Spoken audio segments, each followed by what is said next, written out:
Hey there, and welcome to Crime for Sleep. I know you're having trouble falling asleep, so let me keep you company with true crime stories from around the world. Before we dive in, I'm curious, where did you first hear this one? If you enjoy these stories, don't forget to like, comment, and subscribe. Now get comfortable, and let's get into tonight's case. Crime 1, they began renovations expecting mold and dust. But when they opened the living room walls, shoes poured out, pairs of all sizes, old and worn, stuffed tightly between the beams. Every sole had something carved into it. Most were initials. A few were full names. None of them matched the family. The Halston family had purchased the modest colonial-style home on Wicker Street in June of 2018. The neighborhood of Oakwood Heights in northern Vermont had always been considered quaint, safe, and unremarkable. The four-bedroom house built in 1963 needed updates but had good bones, as their realtor, Pamela Decker, had assured them. Daniel and Elise Halston, with their two young children, had moved from Boston seeking the slower pace of small-town life. The previous owner, Gerald Winthrop, an elderly widower, had lived there for nearly 40 years before moving to a retirement facility in Florida. The house had sold quickly below market value, which the Halstons viewed as fortuitous timing. The inspection had revealed only standard issues: outdated electrical wiring, minor water damage in the basement, the usual settling cracks in the plaster. Nothing that would suggest what they would find 11 months later. Daniel Halston was an architect by profession, which made the discovery all the more unsettling to him. Houses have stories, he would later tell Detective Marion Holloway, but they don't typically hide secrets in their walls, at least not like this. The renovation began in May 2019, nearly a year after they had moved in. Daniel had wanted to open up the living room by removing a non-load-bearing wall that divided it from the dining area. They hired a local contractor, Jeff Briggs, who arrived with his assistant on a Tuesday morning. The work began normally enough, with plastic sheeting laid down and the furniture moved to the center of the room. Briggs made the first cut into the drywall around 10:30 a.m. I remember hearing him say, "What the hell?" Elise would later recall. There was this pause, and then I heard something falling, like a cascade of objects hitting the floor. What had fallen was the first of what would ultimately be catalogued as 57 shoes. Men's shoes, women's shoes, children's shoes. They had been meticulously arranged between the wall studs, packed tightly, all with their soles facing outward toward the living room. Each had been modified with careful, deliberate carvings. Jeff Briggs had immediately stopped work and called the Halstons. "In 30 years of construction, I've found some strange things in walls," he would later tell the local newspaper. "Dead animals, old bottles, even a time capsule once, but never anything like this." The Halstons' first instinct was confusion rather than fear. Daniel took photographs of the shoes as they lay scattered across the drop cloths. The oldest appeared to date from the 1960s, while the newest styles seemed to be from the mid-1990s. They were worn but not ragged, as if they had been carefully selected at the point of being replaced by their owners. On the sole of each shoe was a carving, crude but legible. Most contained initials: AM, BTK, CP, DLS. A few had full names: Sarah, Tomas, Rebecca W1 Shoe. A child's saddle, Oxford, had both a name and a date: Emily, 1973. Elise called the police around noon. Officer Paul Kramer arrived 30 minutes later, expecting to dismiss what he assumed was an overreaction to finding old trash in the walls. His incident report, however, noted his immediate concern upon seeing the collection. "The items appear to have been deliberately placed and modified," he wrote. "The systematic nature of the collection suggests purpose rather than disposal."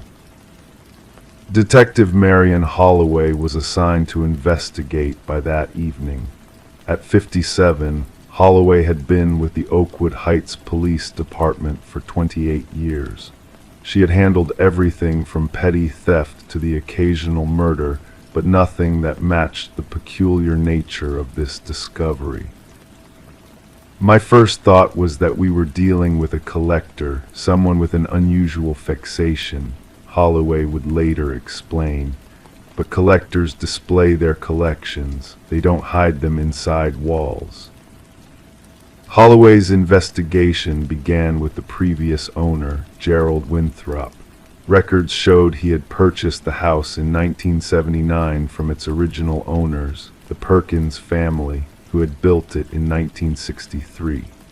Winthrop was still alive, residing at the Palm Shores retirement community in Naples, Florida. When reached by phone, the 86-year-old Winthrop expressed confusion and alarm. "I never opened those walls," he insisted. "Never had any reason to. The house was fine when I bought it, just needed some paint and new carpet." Holloway arranged for a local detective in Florida to interview Winthrop in person. The elderly man's reaction was deemed genuine. He had lived alone after his wife's death in 1992, working as an accountant until his retirement in 2007. Neighbors described him as quiet, private, and unremarkable. There was nothing to suggest he had any connection to the shoes.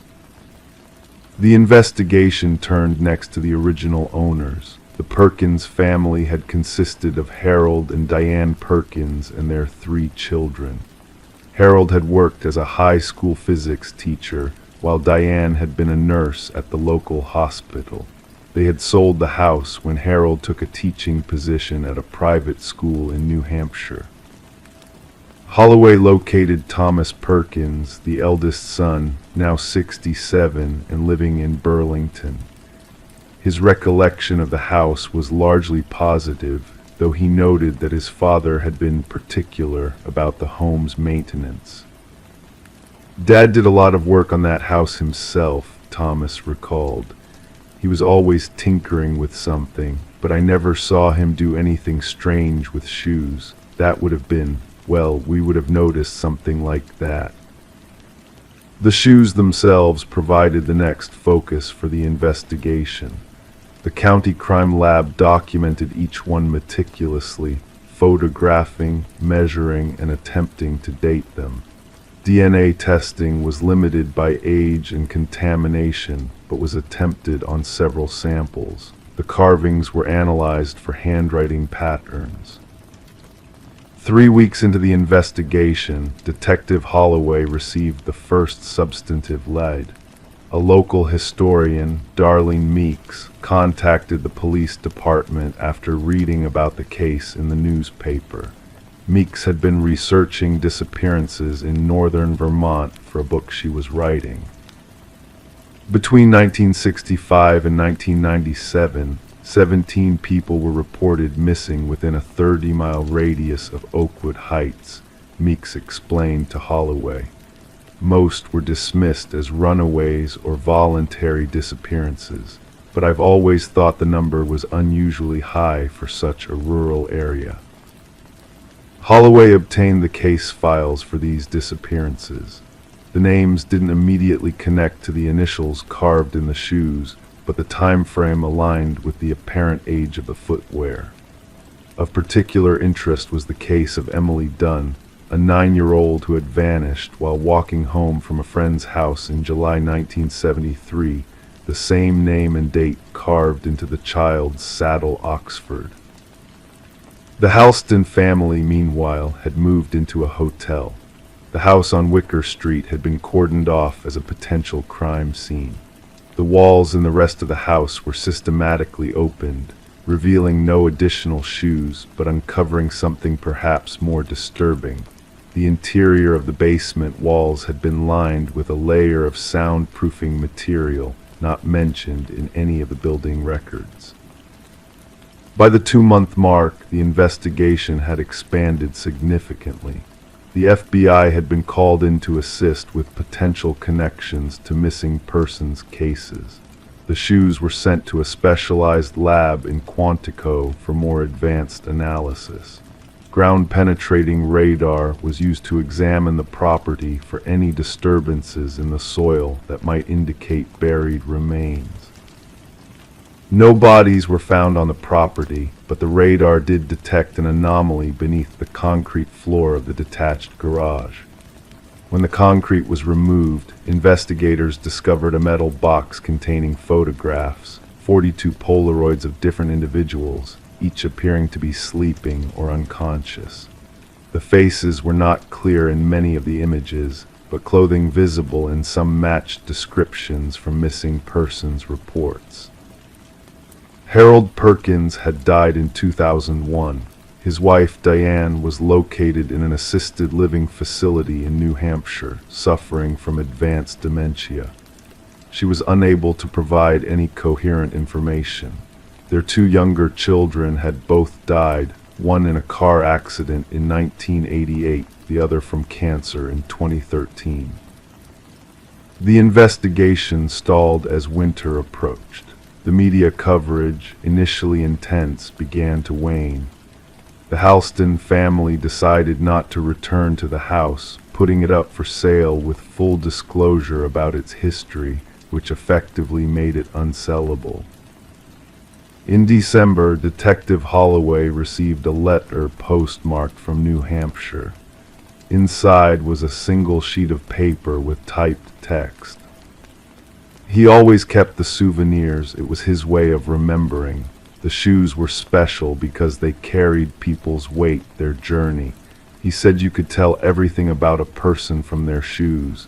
He never killed them, if that's what you're wondering. He just collected them, collected their essence. The house remembers them now, as do I. The letter was signed simply, D.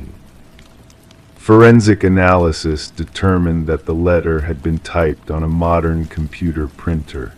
The envelope had been handled by multiple people, making fingerprint identification impossible. The postmark came from a large postal facility that processed mail from dozens of towns. In January, Diane Perkins died peacefully in her sleep at the assisted living facility.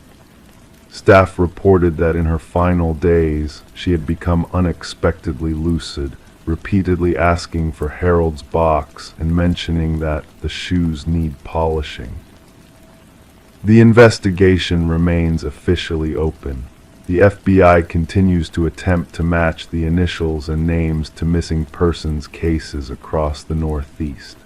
The shoes are stored in an evidence locker at the county courthouse. The house on Wicker Street remains empty, its walls now fully exposed in several rooms, the framing visible like the ribs of some great skeleton.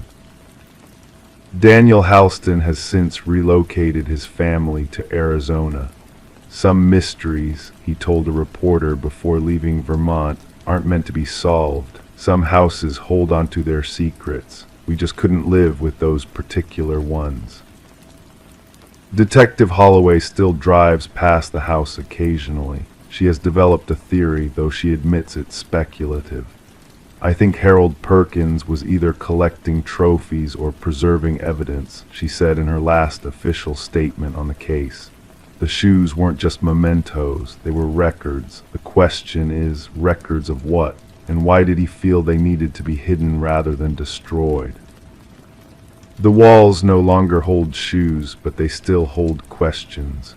In Oakwood Heights, the house has become something of a local legend. Teenagers dare each other to stand on the porch at night. The real estate listing has been removed, the property now in a kind of limbo. And somewhere, perhaps, there are people who have gone decades wondering why a loved one never came home, unaware that the last steps they took might have been preserved, carved into the sole of a shoe, and hidden away between the studs of a house on Wicker Street, where the walls remember what the living have forgotten. Crime 2, it looked authentic, stone base, metal grate, ashes scattered across the hearth. but when they knocked on the back, it rang hollow. Inside, behind a thin wooden panel, was a narrow space lined with insulation and blankets. Someone had lived there, and scrawled on the inside wall, "Only sleep when it's quiet." The house at 1723 Pineview Lane in Lakewood, Illinois, had stood empty for 6 months before Marissa Jennings decided to buy it. A recent divorcee starting fresh at 43, she'd been drawn to its modest charm and the below-market price. The previous owners, an elderly couple named Harold and Margaret Fleming, had both passed away within weeks of each other earlier that year. Their children, who lived out of state, were eager to sell. "It needs some updating," the realtor had told Marissa, gesturing vaguely at the faded wallpaper and worn carpeting, "but it's structurally sound." Marissa moved in on October 12, 2019, a crisp autumn day when the maple trees lining the street blazed red and orange. Her best friend, Diane, helped her unpack boxes and arrange furniture in the living room. When they finished, they shared a bottle of wine in front of the ornate stone fireplace, the home's main selling point. "Have you tried it yet?" Diane asked, nodding at the fireplace. "Not yet. The inspector said it needs cleaning first." Marissa ran her hand along the rough stone. Beautiful craftsmanship, though. That night after Diane left, Marissa fell asleep on the couch. She woke suddenly at 3:17 a.m., unsure what had disturbed her. The house creaked gently, settling. Old houses made noises. This was something she'd need to get used to. But as she lay there in the darkness, she couldn't shake the feeling that something was different about the room.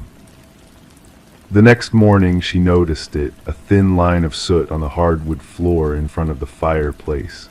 Puzzled, she knelt to wipe it up, assuming it had fallen from the uncleaned chimney. 3 days later, there was more soot, despite her not having used the fireplace. Small disturbances continued. Items in the kitchen rearranged slightly. A half-empty glass of water she didn't remember pouring. The bathroom door, which she always left open, found closed in the morning. Marissa blamed her own forgetfulness, the stress of the divorce, the adjustment to living alone. Then came the sounds, faint scratching sometimes, like mice in the walls. Other times, something that might have been whispers, too soft to make out words, always between 2:00 and 4:00 a.m. Marissa invested in earplugs. 2 weeks after moving in, Marissa invited her younger brother, James, to stay for the weekend. James, a contractor by trade, offered to look at the fireplace and see if it needed repairs. "This is strange," he said, shining a flashlight up the chimney. "The flue doesn't open all the way." He tapped around the fireplace, listening to the sounds his knocking produced. When he reached the back wall, the hollow sound startled them both. "That's not right," James murmured. "This should be solid." Together they pulled away the metal grate and removed the fake logs. James pressed firmly on the back panel, and it gave slightly. With a pry bar from his truck, he carefully worked the edges until the panel popped free. Behind it was a space roughly 5 feet deep and 7 feet tall, extending into what should have been solid wall. It had been carefully lined with foam insulation, and several tattered blankets lay crumpled on the floor. A plastic bucket sat in one corner. A small shelf held granola bars, bottled water, and a flashlight. But what made Marissa's blood run cold were the words scratched into the wooden frame, "Only sleep when it's quiet." They called the police immediately. Detective Sarah Rowlands arrived within the hour, her face grave as she examined the hidden room. "Someone lived in here," she stated, carefully bagging the items as evidence. "And based on the dust patterns, I'd say it wasn't that long ago." The investigation revealed more disturbing details. The hidden room had been constructed sometime in the last 3 years, according to building records. Harold Fleming, the previous owner, had hired contractors for minor renovations, but had supervised the work himself. Most troubling were the small holes drilled through the back panel, perfectly positioned to allow whoever hid inside to watch the living room undetected. Detective Rowlands interviewed Margaret and Harold's adult children, who expressed shock at the discovery. Dad was always tinkering with the house, their son explained, but this doesn't make sense. Further investigation of the Flemings' finances revealed that Harold had withdrawn large sums of cash in the months before his death, over $30,000 in total. There was no record of how the money had been spent. The mystery deepened when police searched county records and discovered 3 similar cases within a 50-mile radius over the past decade. Hidden rooms found in homes, all after the elderly owners had died or moved to care facilities. In each case, there were signs of recent occupation by an unknown person. A breakthrough came when Detective Rowlands re-interviewed the home healthcare worker who had attended to Margaret Fleming in her final months. The worker recalled something odd. Mrs. Fleming sometimes talked about the quiet man who helped around the house. I assumed she meant her husband or maybe a handyman, but Mr. Fleming always looked confused when she mentioned it. Police now theorized that someone, possibly a drifter or person experiencing homelessness, had somehow convinced Harold Fleming to build the hidden room, perhaps through manipulation or threats. This person had likely lived there for months, emerging when the elderly couple was asleep or out of the house. Fingerprints collected from the space behind the fireplace yielded no matches in any database. The granola bar wrappers were a common brand sold in thousands of stores. The blankets contained DNA from multiple people, suggesting they might have been taken from a shelter or donation center. For Marissa, the discovery changed everything. She couldn't stay in the house knowing someone had watched her through those tiny holes. She listed the property for sale just 1 month after moving in, disclosing the disturbing find to potential buyers. Before she moved out, Detective Rowlands installed cameras throughout the house and in the yard, hoping the person might return. For 3 weeks, nothing happened. Then, on the night before Marissa's scheduled move, a motion sensor was triggered in the backyard at 2:34 a.m. The camera footage showed a tall, thin figure standing motionless at the edge of the yard, staring at the house for nearly 20 minutes before melting back into the darkness. The image was too grainy for identification. Marissa moved out the next day. The house at 1723 Pineview Lane remained on the market for over a year before finally selling at a significantly reduced price. Detective Rowlands continued investigating the case, connecting it to similar incidents across 3 states. A pattern emerged: elderly homeowners, isolated locations, unexplained home modifications, and reports of items going missing or being moved. The media dubbed the unknown subject the Quiet Man, after Margaret Fleming's description. Despite increased awareness and numerous tips, no suspect was ever identified or apprehended. 5 years later, Marissa still startles at unexpected noises in her new apartment. She keeps all interior doors open at all times, and she never, ever has a fireplace. As for the hidden room behind the false fireplace, it remains one of the most disturbing examples of how vulnerable we might be in our own homes, never knowing who might be watching from just a few feet away, separated only by a thin wooden panel, waiting for the moment when the house falls quiet. Crime 3, too pale, too smooth. At first glance, it just looked old. But the wallpaper in the guest room had a strange texture, soft, almost rubbery. Forensics confirmed it, not paper, not synthetic. It had been handmade, stretched, and embedded in one corner, a single eyelash was still stuck in the seam. The house on Mulberry Lane had been vacant for almost 3 years before Evelyn Carter purchased it in the winter of 2017. A bargain, she'd told her sister on the phone, a Victorian-style home with original woodwork just outside of Bridgewater, Massachusetts, selling for less than half its market value. The real estate agent had been suspiciously eager to close the deal, mentioning something about the previous owners relocating quickly due to a family emergency. Evelyn was a retired art teacher. At 67, she had spent her life surrounded by textures and materials, developing a sensitivity to the tactile world that most people never cultivate. This sensitivity is what drew her attention to the wallpaper in the upstairs guest bedroom during her 3rd week in the house.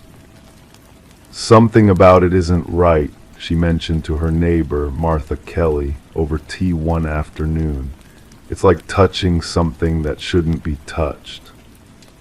Martha had smiled politely, assuming the comment was just another of Evelyn's artistic eccentricities. After all, the entire neighborhood knew the house had been neglected. Old wallpaper was the least of its problems. On the morning of February 18th, Evelyn called a local contractor to discuss renovations. The contractor, James Denton, arrived at 10:15 a.m. Evelyn led him through the house, pointing out areas that needed attention. When they reached the guest bedroom, James ran his fingers along the wall and frowned. "This isn't wallpaper, ma'am," he said, pressing his thumb against the surface. "I'm not sure what this is." 4 hours later, the Bridgewater Police Department received a call from James.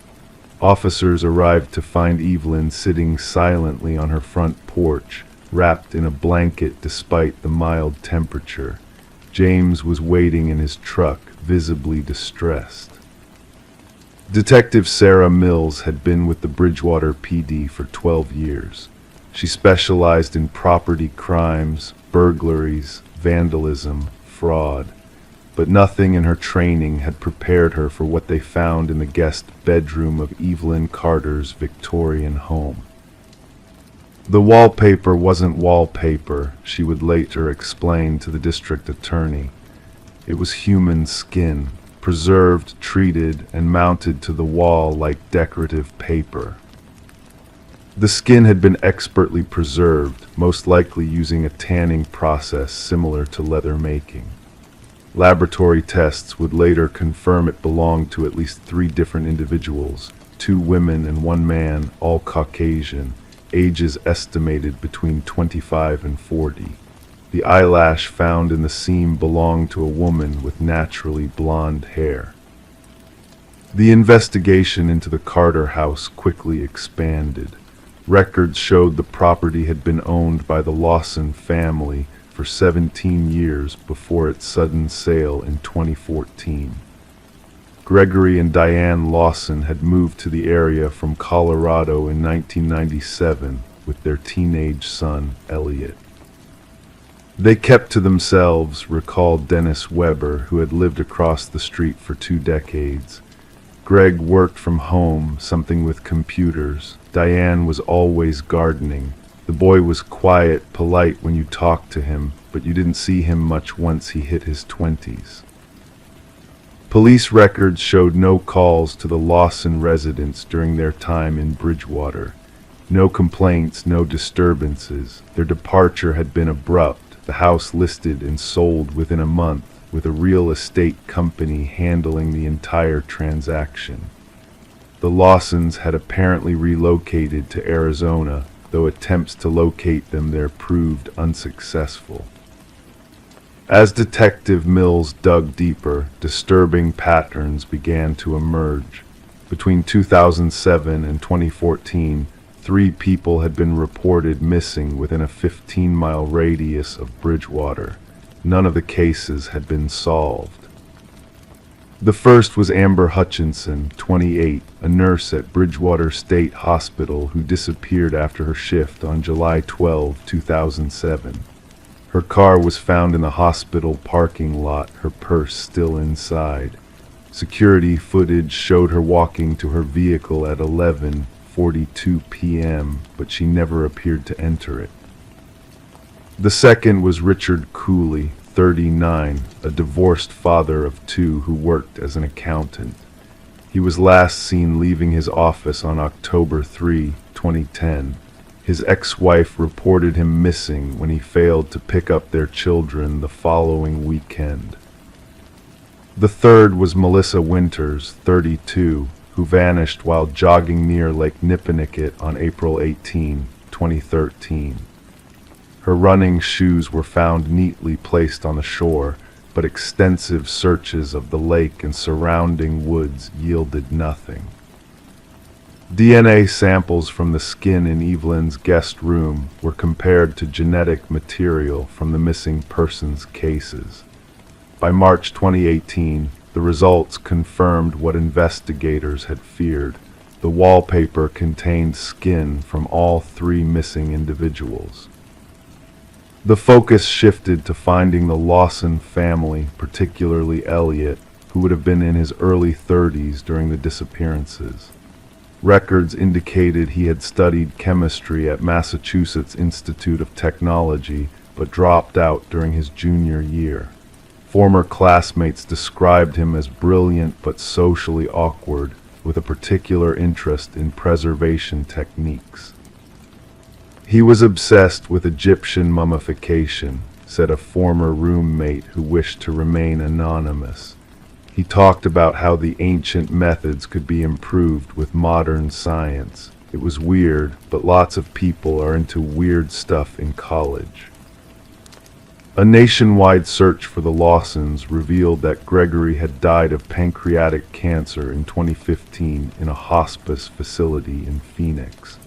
Diane had moved into an assisted living facility shortly after, suffering from early-onset dementia.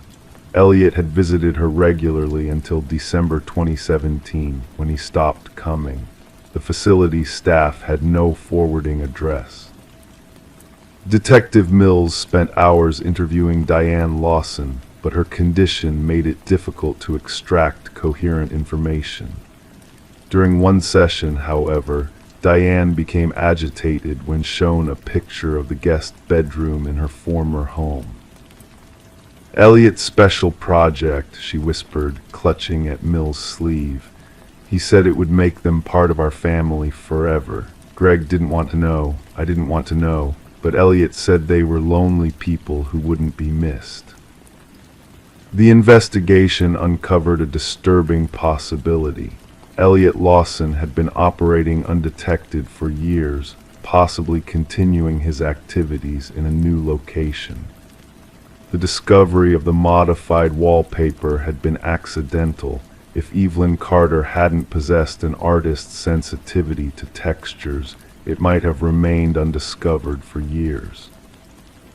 In July 2018, a property manager in Burlington, Vermont, reported finding unusual materials in a storage unit whose rent had fallen into arrears. The contents included specialized chemical equipment, tanning agents, and detailed notebooks describing a process for preserving human skin. The unit had been rented under the name Ellis Lawrence. Surveillance footage from the storage facility matched photos of Elliot Lawson. A search of nearby rental properties led police to a small cabin outside Burlington, rented by the same alias.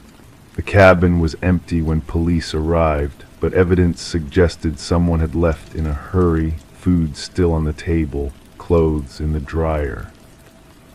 In the basement, investigators found a workspace similar to what they imagined must have existed in the Bridgewater house. Stainless steel tables, drainage systems, ventilation equipment, and specialized tools. The space was immaculately clean, but luminol testing revealed traces of blood that had been meticulously cleaned from the surfaces. To date, Elliot Lawson, or Ellis Lawrence, has not been found. The FBI has added him to their most wanted list, with alerts at border crossings and international airports. Periodically, reports surface of someone matching his description, but nothing has been confirmed. Evelyn Carter never returned to the house on Mulberry Lane. The property was seized as evidence and remains under government control, a silent monument to unimaginable horror behind its Victorian facade. Occasionally, someone leaves flowers at the mailbox, small bouquets for Amber, Richard, and Melissa, whose final resting place was as macabre as it was unique. Their families have found some closure, but not peace. And somewhere, perhaps even now, Elliot Lawson might be admiring the texture of someone's skin, envisioning how it would look stretched across a wall, too pale, too smooth, but perfect for his collection. The most disturbing thought, the one that keeps Detective Mills awake at night, is how many other houses might contain similar decorations, undetected and undisturbed. How many missing persons reports might really be cases of people who have, in the most literal sense, become part of someone else's home. The worst criminals aren't always the violent ones, Mills told a colleague. Sometimes they're the patient ones, the ones who turn horror into something so ordinary that you live with it, sleep near it, and never know it's there until you touch it and realize too late what it really is. Crime 4, during a routine bedbug inspection, the exterminator spotted something embedded in the wood, a molar, cracked and yellowed. When the frame was taken apart, they found more. 16 teeth, all human, all forced deep into the grain. The bed belonged to a man who lived alone and claimed to sleep just fine. Samuel Weiss had been living in the modest one-bedroom apartment on Mulberry Avenue for just over 7 years. To his neighbors, he was the quiet man in 3B who nodded politely in the hallway but rarely engaged in conversation. He worked nights as a security guard at the local hospital, which explained his odd hours and the perpetually drawn curtains. Some neighbors found him peculiar, but in the bustling apartment complex of Riverdale Heights in northern Michigan, most people kept to themselves anyway. Sam was 43, never married, with no children. He maintained sporadic contact with a sister in Minneapolis, but otherwise seemed content with his solitude. His apartment was sparsely decorated. A television, a small dining table, and a collection of psychology books were the only notable possessions in his living room. But the bedroom contained his prized possession, an antique oak bed frame that he'd purchased from an estate sale in Traverse City back in 2019. The bed frame was ornate for such a simple living space, curving headboard, hand-carved posts, and dark, rich wood that seemed to absorb rather than reflect light. Sam had often mentioned to the building's superintendent that he slept better on that bed than he had anywhere else in his life. It was only when complaints about a bed-bug infestation in the building became widespread that Sam's sanctuary was disturbed. Building management hired Precision Pest Control to inspect every unit. Jason Larkin, the exterminator who arrived at apartment 3B that Wednesday morning in April, had been in the business for 15 years. He'd seen all manner of infestations, hoarder situations, and strange living arrangements. But nothing in his experience had prepared him for what he would discover in Sam Weiss's bedroom. Sam reluctantly let Jason in after his third knock, apologizing for the delay and explaining that he'd been asleep after his night shift. He followed Jason through the apartment, hovering nervously as the exterminator conducted his inspection. "I really don't think I have bed bugs," Sam insisted, standing in the doorway of his bedroom. I've never had bites or seen any signs." Jason merely nodded, having heard similar denials dozens of times before. He checked the usual hiding spots, mattress seams, behind headboards, under nightstands. The apartment was unusually clean, which made his job easier. When he began examining the bed frame, running his gloved hand along the underside of the headboard, his fingers caught on something sharp. "Mind if I flip the mattress to check underneath?" Jason asked. Sam hesitated, then nodded, helping Jason remove the bedding and lift the mattress. With the mattress leaning against the wall, Jason crouched down to examine the wooden slats that supported it. That's when his flashlight beam caught something embedded in the wood, something that didn't belong. "What is that?" he muttered, leaning closer. At first he thought it was a piece of shell or perhaps a fragment of bone from an animal, but as he gently prodded it with his tool, the unmistakable shape of a human tooth came into focus. A molar, to be precise, forcibly pushed into the soft grain of the wood until only a small portion remained visible. Jason looked up at Sam, who was standing in the doorway, his expression unreadable. "Sir, there's something unusual here." Sam didn't respond. He simply watched as Jason continued his examination, discovering a second tooth, then a third, all pressed into different parts of the bed frame. By the time Jason had carefully inspected the entire structure, he had identified 16 teeth in total, molars, incisors, canines, all human, all deliberately embedded in the wood. "Mr. Weiss, I'm going to have to report this to the authorities," Jason said quietly, reaching for his phone with trembling hands.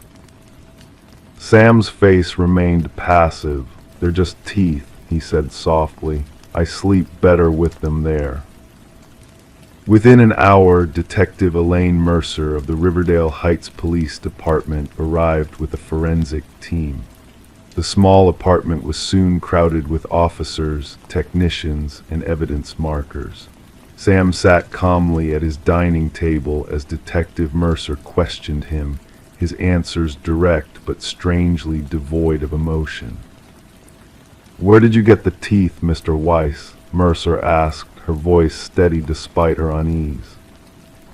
"They came with the bed," Sam replied. "I didn't put them there." "You bought the bed with human teeth already embedded in it." Mercer's skepticism was evident. "Yes, from an estate sale. The previous owner had died. His children were selling everything." "And you didn't think to mention this unusual feature to anyone, or remove them?" Sam's eyebrows furrowed slightly, as if genuinely confused by the question. "Why would I? They help me sleep." As the forensic team carefully extracted each tooth from the wood for analysis, Detective Mercer began researching the provenance of the bed frame. Sam provided the details of the estate sale, the name of the deceased, Gerald Hoffman, and the approximate date of purchase. While one team worked on identifying the teeth through dental records, another began investigating Gerald Hoffman. The preliminary findings were unsettling. Gerald Hoffman had been a retired dentist who died of natural causes at the age of 79. His children, now located in Chicago and Seattle, confirmed selling their father's belongings after his death, but expressed shock and horror at the discovery of teeth in the bed frame. They insisted their father had been a respected professional, beloved in the community of Traverse City, where he had practiced for over 40 years. Back at the lab, forensic odontologist Dr. Rachel Chen made a disturbing discovery as she examined the teeth. These weren't extracted in a clinical setting, she explained to Detective Mercer. The roots show signs of forcible removal. These teeth were pulled from living people without proper tools or anesthesia. Meanwhile, officers searching Sam's apartment found a journal hidden in a hollow book on his shelf. The entries, dating back 3 years, detailed Sam's increasingly vivid dreams he claimed came to him through the bed. "When I sleep, they speak to me," one entry read. 16 voices, 16 stories, they were his patients. He took more than just their teeth. He took their pain, their fear, their last moments. And now they share it all with me night after night. I don't mind. Their stories deserve to be heard. Detective Mercer expanded the investigation to include Gerald Hoffman's former dental practice. Old patient records were subpoenaed, and investigators began the painstaking process of cross-referencing the extracted teeth with dental records of patients who had visited Hoffman's practice over his 4 decades of work. The first match came 3 weeks into the investigation, a premolar belonging to Patricia Lawson, who had been reported missing in 1985 after a dental appointment. Her case had gone cold decades ago. By the end of the month, they had identified 14 of the 16 teeth, all belonging to individuals who had disappeared between 1974 and 2003, all of whom had appointments with Dr. Hoffman shortly before vanishing. The pattern was chilling but still puzzling. The disappearances had occurred every few years, with victims ranging in age from 17 to 64. There seemed to be no connection between them other than being Hoffman's patients. And despite extensive searches of Hoffman's former property and the surrounding areas, no bodies were ever found. Sam Weiss was brought in for further questioning, but psychological evaluation determined he had no prior knowledge of the crimes. His only connection to the case was his purchase of the bed and his strange affinity for it. The journal entries suggested he had experienced vivid dreams about the victims, but there was no evidence he had participated in or known about the actual crimes. "I think they wanted to be found," Sam told Detective Mercer during their final interview. "That's why they spoke to me in my dreams. They told me their names, what happened to them, how he would administer extra anesthetic during routine procedures, how they would wake up somewhere dark, how the last thing they remembered was his voice telling them to open wider." Sam was eventually released without charges, though he required psychiatric evaluation and treatment for what doctors diagnosed as a trauma-induced delusional disorder. The bed frame was confiscated as evidence in what would become known as the Hoffman dental murders, though the case remained partially unsolved. Without bodies, prosecutors could only build a circumstantial case against the deceased dentist. The teeth, however, told their own story: 16 lives interrupted, 16 voices silenced, 16 pieces of evidence embedded in wood where they never should have been. And somewhere, perhaps, 16 bodies still waiting to be found. Gerald Hoffman's children sold their father's rural property a year after his death, before any suspicion had fallen on him. The new owners had renovated extensively, tearing down an old shed and filling in what they'd been told was a disused well on the far edge of the property. Detective Mercer obtained a warrant to excavate the site, but after weeks of careful digging, the search was called off. If Gerald Hoffman had disposed of bodies there, they were long gone. As for Sam Weiss, he never returned to his apartment on Mulberry Avenue. After his release from psychiatric care, he moved to Arizona to live near his sister. He slept on a futon on the floor of his new apartment, refusing to own a proper bed again. In his final session with his therapist before leaving Michigan, he mentioned that he still dreamed of the 16 sometimes, not as nightmares, but as conversations. "They're at peace now," he said. "Someone finally heard them." The case files on the Hoffman dental murders remain open but inactive. Every few years, a new detective might dust them off, review the evidence, and perhaps follow up on a lead. But the teeth themselves, those 16 grim artifacts, rest in an evidence locker in the basement of the Riverdale Heights Police Department, still the only physical proof of crimes committed by a man who took his darkest secrets to the grave, all except for the trophies he couldn't bear to part with, pressed into the wood where he laid his head to sleep each night. And sometimes, late at night, the officer on duty swears they can hear something from the evidence room, not quite voices, but not quite silence either. Just the faint sound of something trying still to be heard. Crime 5, just a plain door in the back of the garage, no handle, no lock. But every night the dog would sit in front of it and bark until sunrise. When they finally opened it, there was no room behind it, only a cement wall with a single word painted in red, "Closer." In the quiet suburb of Pine Hollow, Pennsylvania, the Davis family lived what many would call the quintessential American life.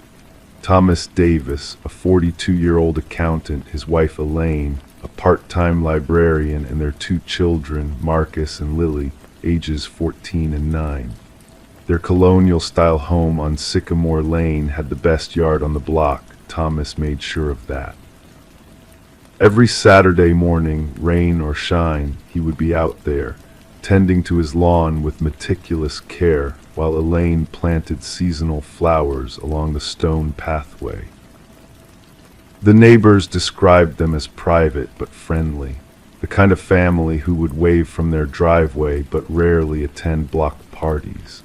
The children were well behaved, did well in school, and were involved in community activities, soccer for Marcus and ballet for Lily. Thomas coached his son's team on weekends, and Elaine volunteered at the library reading corner every other Thursday evening. Their golden retriever, Cooper, had been a gift to the children 3 years ago on Christmas morning of 2021. A gentle, obedient dog who rarely barked, which is why his behavior beginning in late October of 2023 was so perplexing. It started on a Tuesday night. The family had just finished dinner when Cooper began scratching at the door that led to the garage. Thomas let him out, assuming the dog needed to go to the bathroom. But instead of heading to the yard, Cooper sat in front of an old door at the back of the garage and began to bark. This door, plain white, seemingly original to the house's construction in the 1970s, had always been there. As far as the family knew, it led nowhere. The previous owners had explained it was part of an addition that was never completed, with a cement wall built directly behind it. "He probably smells a mouse," Thomas told the children when he brought Cooper back inside that night. But the next evening at precisely 10:17 p.m., the dog returned to the garage and resumed his vigil in front of the door, barking intermittently until dawn. By the fifth night, the entire family was exhausted from the disruption. Thomas decided to investigate more thoroughly, thinking perhaps a small animal had died behind the wall. Using a screwdriver, he managed to pry open the door that hadn't been opened since they moved in 7 years ago. As expected, there was just a cement wall, rough, unfinished concrete about 8 inches behind the door frame. But what caused Thomas to stumble backward was the single word painted in what appeared to be red paint: "Closer." "It has to be a prank from the previous owners," Elaine suggested when Thomas showed her. "Maybe they were trying to scare the next family, or it was some inside joke." Thomas nodded, but something about the freshness of the paint troubled him. It didn't look decades old. The next day, Thomas called Roger Henderson, the previous homeowner, now living in Arizona.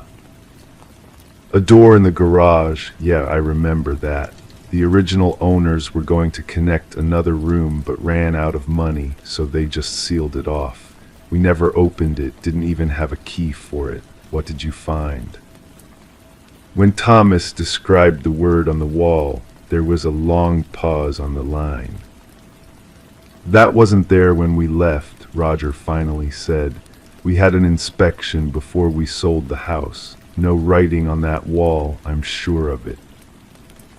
Thomas thanked him and hung up, feeling a chill despite the warm October day. That evening, he used a hammer to break a small hole in the cement wall. It was only about 4 inches thick. Beyond it was darkness. The police arrived at the Davis home on November 3rd, 2023, after receiving a call from Elaine. Thomas had been missing for 36 hours. According to her statement, he had become increasingly obsessed with the door and whatever lay beyond the cement wall. The night before his disappearance, she had woken to find his side of the bed empty. From their bedroom window, she could see light in the garage. "He was enlarging the hole," she told Detective Sarah Mercer. "I told him to come back to bed, that we could call a contractor in the morning. He said he just wanted to see what was back there. He had this look in his eyes, like he wasn't really listening." The next morning, Thomas left for work as usual, kissing Elaine goodbye and reminding Marcus to bring his science project to school. But he never arrived at his office. His car was found that evening in the parking lot of Riverside Park, 3 miles from their home. His wallet, keys, and phone were still in the vehicle. A search of the Davis garage revealed that the hole in the cement wall had been enlarged significantly, now big enough for a person to crawl through. Detective Mercer shone her flashlight through the opening and discovered what appeared to be a narrow crawl space extending about 10 feet before turning sharply to the right. "The house plans don't show any space like this," Mercer noted, reviewing the original blueprints obtained from the county records office. "According to these, there should just be soil behind that wall." A forensic team was called in to investigate the crawl space. What they found defied explanation. The narrow passage extended for approximately 20 feet before opening into a small room about 6 feet square. The room contained a single folding chair, a battery-powered lantern, and dozens of Polaroid photographs pinned to the walls. The photographs showed the Davis family, Thomas, Elaine, Marcus, and Lily in their daily routines. Thomas mowing the lawn, Elaine reading in the backyard, the children waiting for the school bus, all taken from angles suggesting the photographer was observing from a distance unnoticed. Most disturbing were the photos of the family sleeping in their beds, clearly taken from inside their bedrooms while they were unaware. The timestamps on the back of these photos go back 3 years, Detective Mercer reported. The most recent one is dated just 2 weeks ago. On the floor of the small room was a journal. The handwriting matched samples of Thomas's from his office. The entries began normally enough, describing his growing curiosity about the door, but as the journal progressed, the writing became increasingly erratic and paranoid. October 30, 2023, I hear whispering coming from behind the wall sometimes. Elaine thinks I'm imagining things. Maybe I am. Cooper knows something isn't right. November 1, 2023, made a small hole tonight. There's a space back there. I can feel cold air coming through. Something is calling me to look further. November 2, 2023, the photographs weren't taken by someone watching us. They were taken by me. I just don't remember taking them. How is that possible? The voice behind the wall says I'll understand soon. It says I'm getting closer. The final entry, dated November 3rd, simply read, "I know the truth now. I have to go deeper. If I don't come back, tell Elaine and the kids I'm sorry." A thorough search of the surrounding area with cadaver dogs yielded no sign of Thomas. Ground-penetrating radar showed no anomalies under the house or garage. Thomas Davis had vanished without a trace. The investigation took an even stranger turn 3 weeks later when Detective Mercer returned to the Davis home to follow up on some questions. Elaine led her to the garage to show her something disturbing. The cement wall behind the door had completely reformed, with no sign of the hole Thomas had made, and now, painted in the same red substance as before, was a new message: "He's with us now." Forensic analysis of the red substance revealed it to be common house paint mixed with human blood, blood that matched Thomas Davis's type, though DNA testing was inconclusive due to degradation of the sample.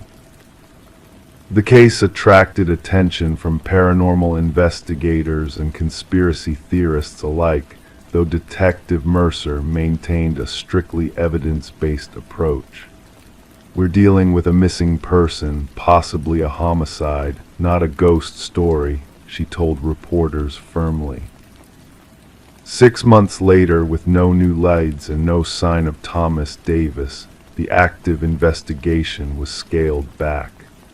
Elaine and the children eventually moved out of the house, unable to cope with the memories and the continuing mystery of the garage door. The new owners, the Blackwood family, were informed of the history of the property before purchasing it at a significantly reduced price.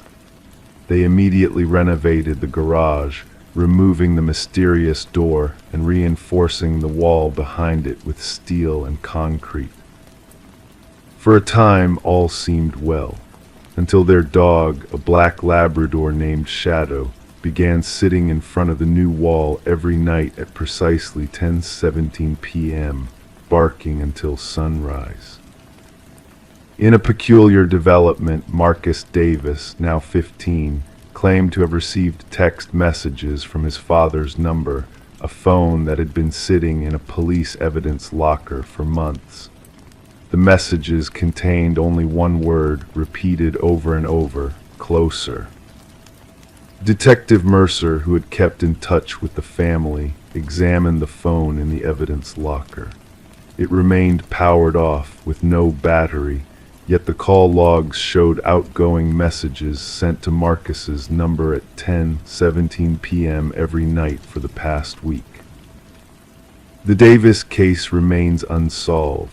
Some in Pine Hollow whisper about the house on Sycamore Lane, about the door that led nowhere, and about Thomas Davis, who walked through it and never returned.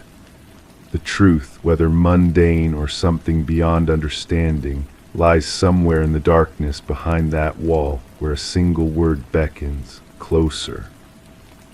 Cooper, the golden retriever, was adopted by Detective Mercer after Elaine decided the dog's continued fixation on garage doors was too difficult for the family to handle. Strangely, in his new home, Cooper exhibits no unusual behavior. He sleeps through the night, peaceful and quiet, as if whatever had disturbed him has finally been put to rest, or as if he knows something the rest of us don't. Every year on November 3rd, Cooper still sits by Detective Mercer's garage door at 10:17 p.m., not barking, just watching, waiting. And sometimes, if you listen very carefully, you might hear the faintest whisper coming from behind the wall: closer, closer, closer. Crime 6, the nursery hadn't been touched in years, toys still in place, mobile still spinning gently overhead. But the cradle was wrong. It rocked in reverse, pulling away instead of forward. And tucked inside the mattress was a faded receipt for a crib that had never been delivered.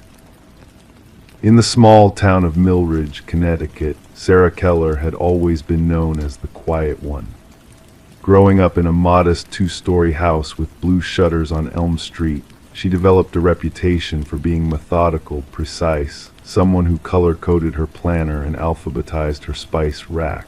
Her neighbors described her as pleasant but private, the kind of person who would bring you soup when you were sick but never stay for tea afterward. By 32, Sarah had built a life that matched her orderly personality. She worked remotely as a medical transcriptionist, married her college sweetheart James, and spent weekends tending to her garden of native perennials. The couple had been trying for a baby for nearly 3 years when Sarah finally announced her pregnancy in the winter of 2018. Friends noticed how Sarah transformed during those months, her usual reserve giving way to an uncharacteristic openness.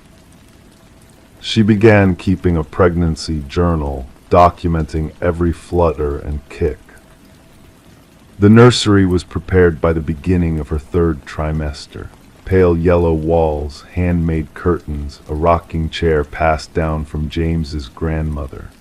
Sarah had selected each item with characteristic precision: organic cotton onesies, wooden toys, a sound machine with 13 different nature sounds. The cornerstone of the room was a white maple cradle that Sarah had ordered from a local craftsman. It was an heirloom piece, designed to rock with the gentlest touch. On May 17, 2019, at 2:43 a.m., Sarah gave birth to Emma Grace Keller. She weighed 6 pounds 4 ounces. The birth was uncomplicated, and mother and daughter were discharged from St. Mary's Hospital after 36 hours. The first week at home passed in a blur of midnight feedings and afternoon naps. Then on May 26th, Sarah called 911 at 6:22 a.m. "My baby," she said, "she's not breathing." When first responders arrived 7 minutes later, they found James performing CPR on the kitchen table. Sarah stood in the corner, completely still, her nightgown spotted with what looked like coffee stains. Emma was pronounced dead at the scene. The medical examiner would later determine the cause of death as sudden infant death syndrome, SIDS. The Kellers held a small funeral on May 30th. Sarah didn't cry during the service. She stood by the tiny casket with her hands folded neatly in front of her, watching as they lowered her daughter into the ground. Afterward, she thanked everyone for coming and returned home to wash the dishes left by well-meaning neighbors. Life in Millridge continued. Summer faded into fall. The Kellers kept to themselves. Neighbors reported seeing lights on late at night in the nursery window, but no one thought much of it. Grief takes many forms, they reasoned. Who were they to judge how the couple processed their loss? It wasn't until December that Teresa Wilson, Sarah's mother, began to worry. She had been calling weekly since Emma's death, but the conversations were becoming increasingly strange. Sarah would speak in present tense about the baby, discussing feeding schedules and sleep training.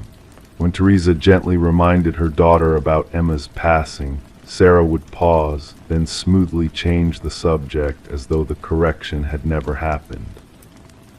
On December 12th, Teresa drove the 2 hours from her home in Massachusetts to check on her daughter. She used her emergency key when no one answered the door. The house was immaculate, almost unnaturally so. No dishes in the sink, no mail on the counter, no shoes by the door. Teresa called out for Sarah, but heard only the hum of the refrigerator in response. She moved through the living room, noting the absence of photographs that had once lined the mantel. The framed ultrasound image, the hospital bracelet shadow box, all gone. When she reached the nursery, she found the door slightly ajar. Inside, everything appeared frozen in time, the mobile still hanging above the cradle, the changing table still stocked with diapers and wipes. The only thing out of place was the cradle itself, rocking slowly despite the stillness of the air. Teresa would later tell Detective Marcus Reed that something about the motion seemed wrong. It wasn't rocking the right way, she explained. It was backward, like it was pulling away instead of coming forward. When she approached the cradle, she found it empty except for a folded baby blanket and partially tucked under the mattress, a receipt. The paper was for a custom maple cradle, but the order status read canceled, refund processed. The date on the receipt was May 15th, 2019, 2 days before Emma's birth. Teresa found Sarah in the main bathroom, sitting fully clothed in an empty tub. Her daughter looked up with vacant eyes and asked, "Did you check on Emma? She should be waking up from her nap soon." The investigation that followed revealed disturbing inconsistencies. There were no records of Emma Grace Keller's birth at St. Mary's Hospital. The funeral home had no documentation of services for an infant on May 30th. The plot in the cemetery that Sarah had described visiting weekly contained only undisturbed soil. James Keller, located at his parents' home in Vermont, appeared genuinely shocked when questioned. He explained that he and Sarah had separated in April 2019, following her second miscarriage. He had tried to stay in touch, but Sarah had become increasingly distant, insisting she needed space. The last time they spoke was in early May, when she called to say she was finally going to be a mother. "I assumed she was pursuing adoption or maybe surrogacy," he told police. "I was happy for her, even though we weren't together anymore." When Detective Reed searched the Keller home more thoroughly, he found Sarah's pregnancy journal. The entries started normally, documenting morning sickness and doctor's appointments, but around the 5th month the writing changed. The dates became inconsistent. Appointments were recorded that the doctor's office had no record of. The final pages contained repeated drawings of a cradle, each more detailed than the last. In Sarah's bedroom closet, investigators discovered a box containing sonogram images. Analysis would later confirm they had been downloaded from various pregnancy websites.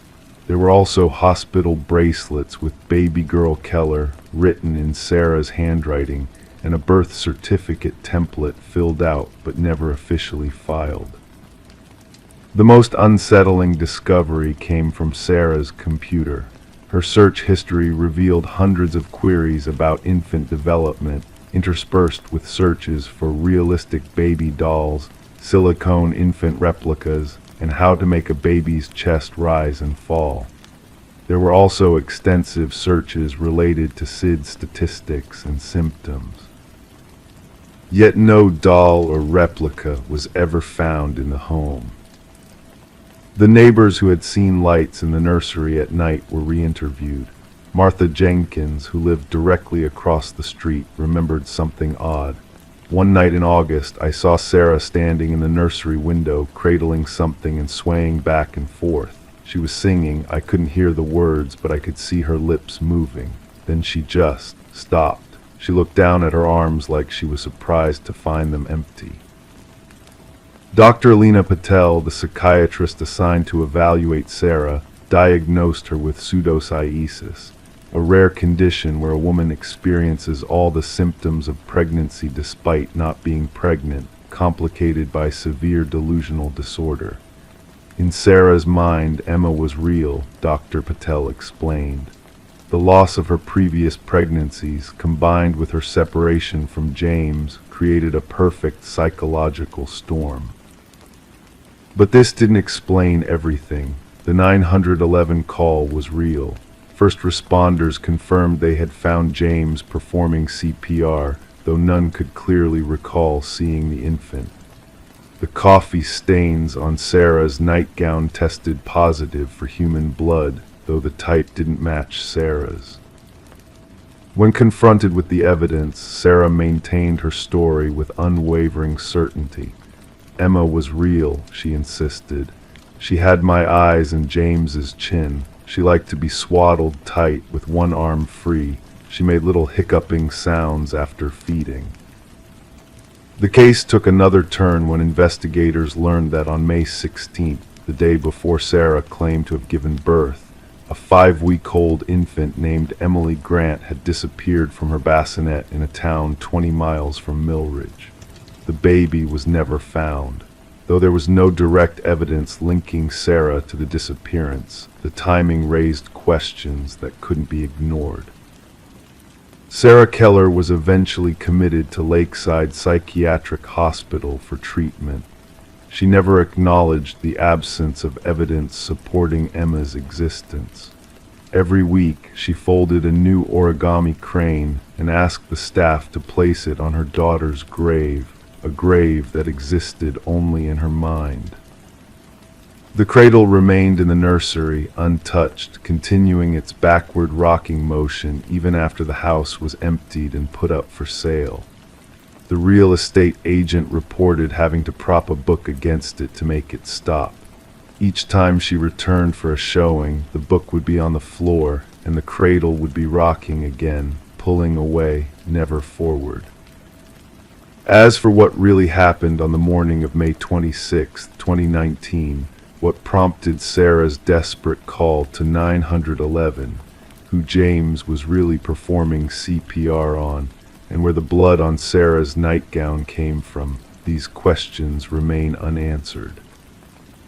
Sometimes in the quiet corners of Millridge, residents still speak of the woman who lost a baby that never existed. Some even claim that on certain nights, if you drive past the old Keller house, you can see a light in the nursery window and the shadow of someone rocking an empty cradle. Crime 7, the door shut behind her with a soft click, no panic until she reached for the handle. It wasn't there, just smooth wood. Scratch marks lined the interior, and on the back wall etched faintly, one at a time.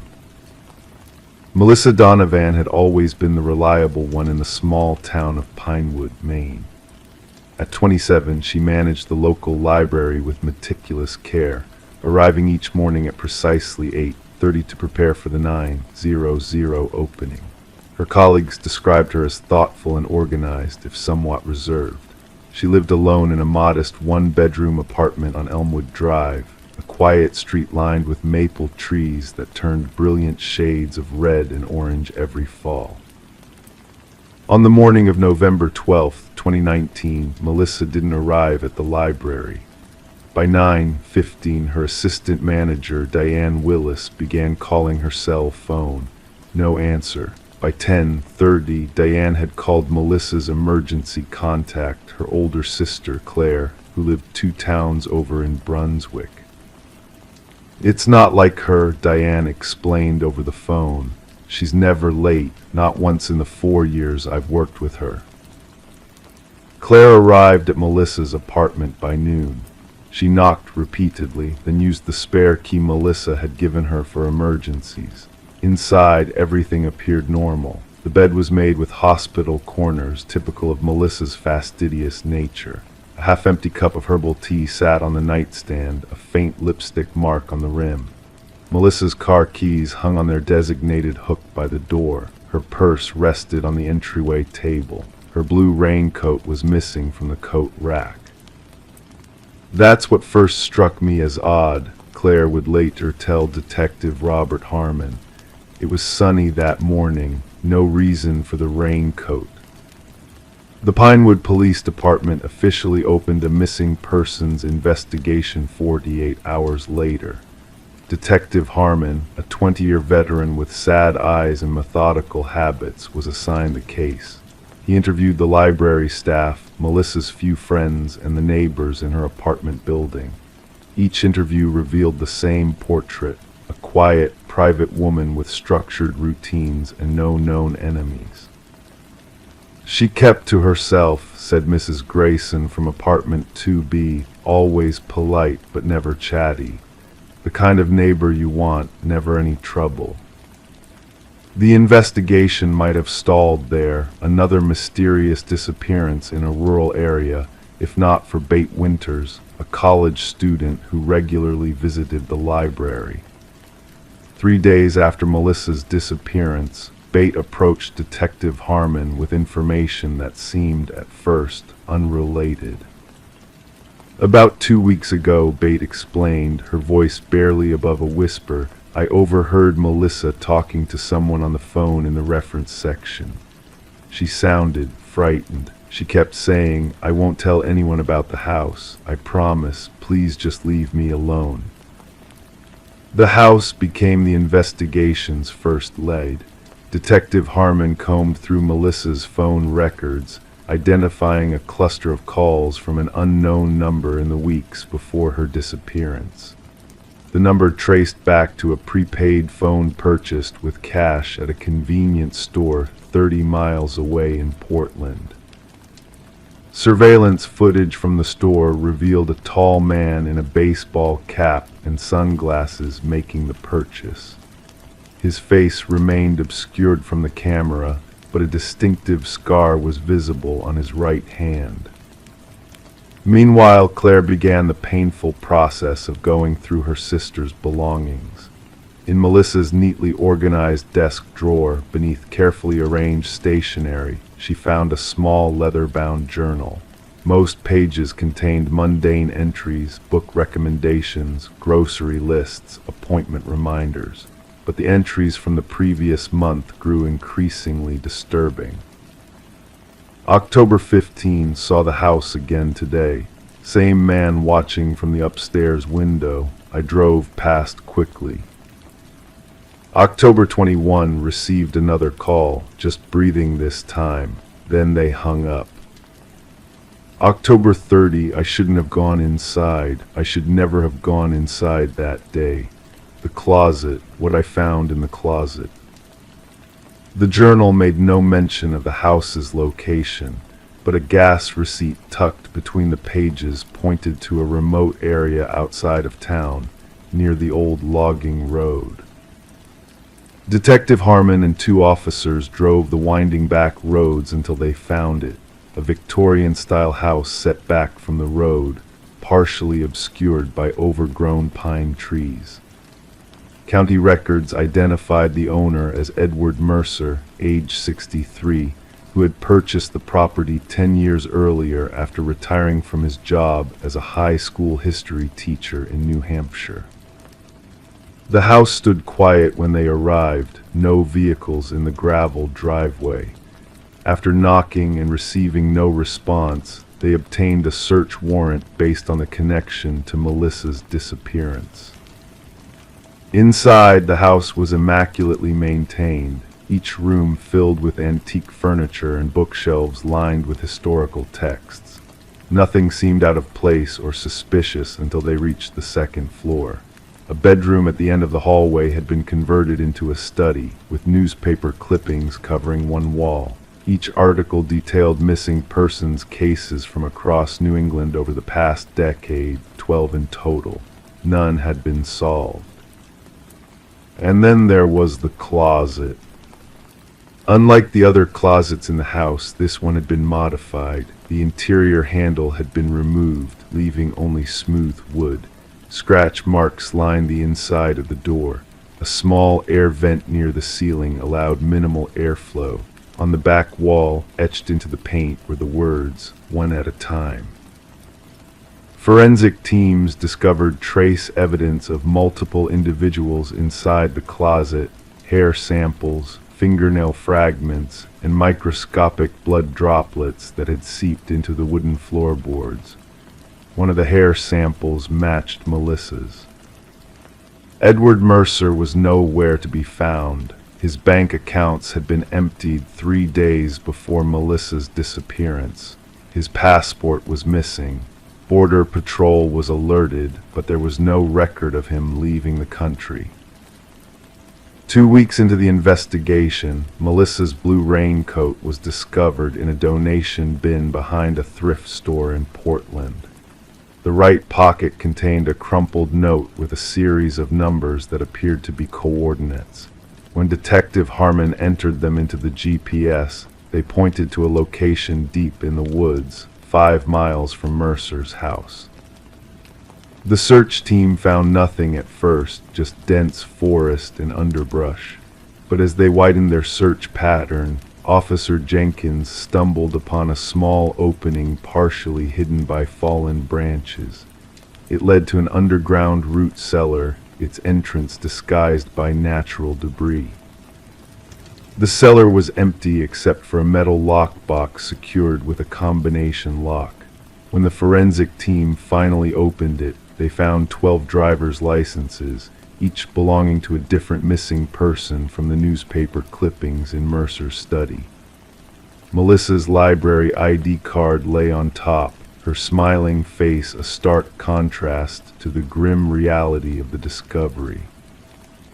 What they didn't find was Melissa herself. The investigation expanded to include the previous missing persons cases. A pattern emerged. Each victim had some connection to local libraries or bookstores. Each disappeared without signs of struggle, personal items left behind as if they'd stepped out momentarily. None had ever been found. Edward Mercer's history revealed more connections. Before becoming a teacher, he had worked as a library assistant in various towns across New England. Former colleagues described him as brilliant but strange, with an intense interest in historical preservation and a tendency to form inappropriate attachments to certain patrons. He had this theory, his former supervisor at the Portsmouth Library told Detective Harmon. He believed that some knowledge was too dangerous to be shared.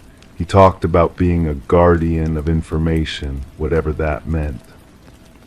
6 months after Melissa's disappearance, a hiker in the White Mountains of New Hampshire found an abandoned cabin. Inside was evidence that someone had been living there recently: food wrappers, a sleeping bag, and a stack of handwritten pages titled The Collection.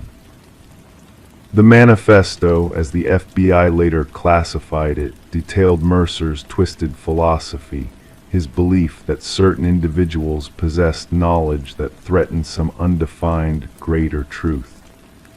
It described the closet as a purification chamber where subjects would be left until they agreed to surrender what they had learned.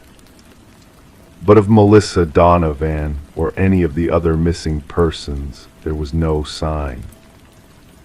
Claire keeps her sister's apartment exactly as Melissa left it, hoping that someday she'll have answers.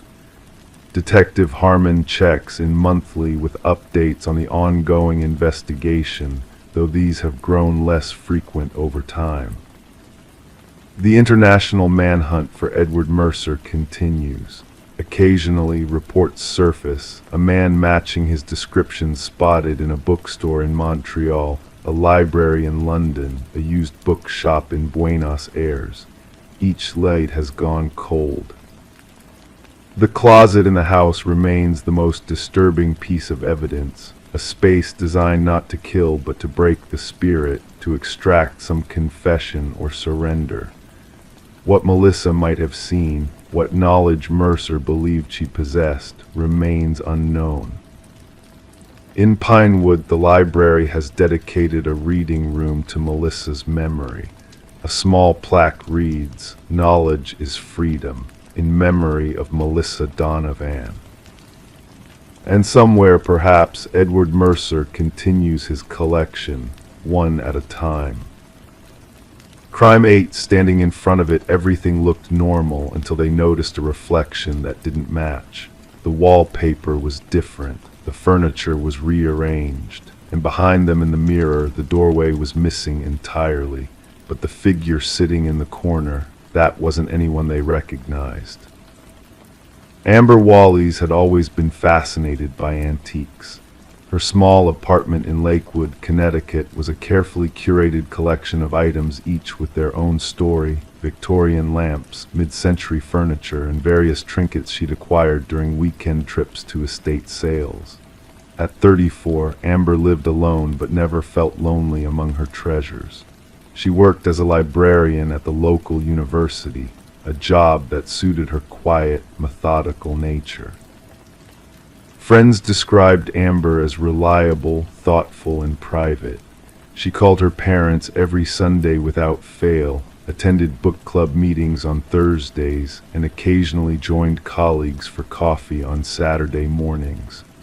Her life followed a predictable rhythm, its steadiness a comfort rather than a burden. In March of 2019, Amber attended an estate sale at the former home of Eleanor Blackwood, an elderly woman who had passed away at 93 after living in the same colonial house for over 60 years. According to neighbors, Alina had been something of a recluse in her final decade. The house was filled with items dating back generations. Among the various items being sold was a large standing mirror with an ornate wooden frame. The craftsmanship was exceptional, intricate carvings of vines and small animals winding their way up the dark mahogany. Amber felt drawn to it immediately. Despite the higher-than-expected price tag of $450, she purchased the mirror and arranged for delivery to her apartment. The mirror arrived on a Wednesday. The delivery men positioned it in the corner of her bedroom as instructed. Amber spent that evening admiring how it transformed the space, reflecting light from her bedside lamp and making the room appear larger. Nothing seemed out of the ordinary. According to her journal entries, discovered later, it was 3 days after the mirror's arrival that Amber first noticed something unusual. As she was getting ready for bed, she glanced at her reflection and paused. The wallpaper behind her in the mirror didn't match the actual wallpaper in her room. In reality, her walls were painted a soft blue. In the mirror, they appeared to be covered in a faded floral pattern. Amber initially dismissed this as a trick of the light or perhaps fatigue from a long week at work. She went to bed without giving it much further thought, but the next morning the discrepancy remained. More concerning, other details in the reflection didn't match her actual bedroom. The arrangement of furniture was slightly different. A chair appeared in the corner of the mirror that didn't exist in her actual room. Most disturbing of all was the door. In Amber's actual bedroom, the door was positioned directly behind where she stood when looking into the mirror. Yet in the reflection, there was no door, just an uninterrupted wall where the doorway should have been. Amber documented these observations meticulously in her journal, even including sketches comparing the actual room to what appeared in the mirror. Her writing remained analytical, though increasingly concerned.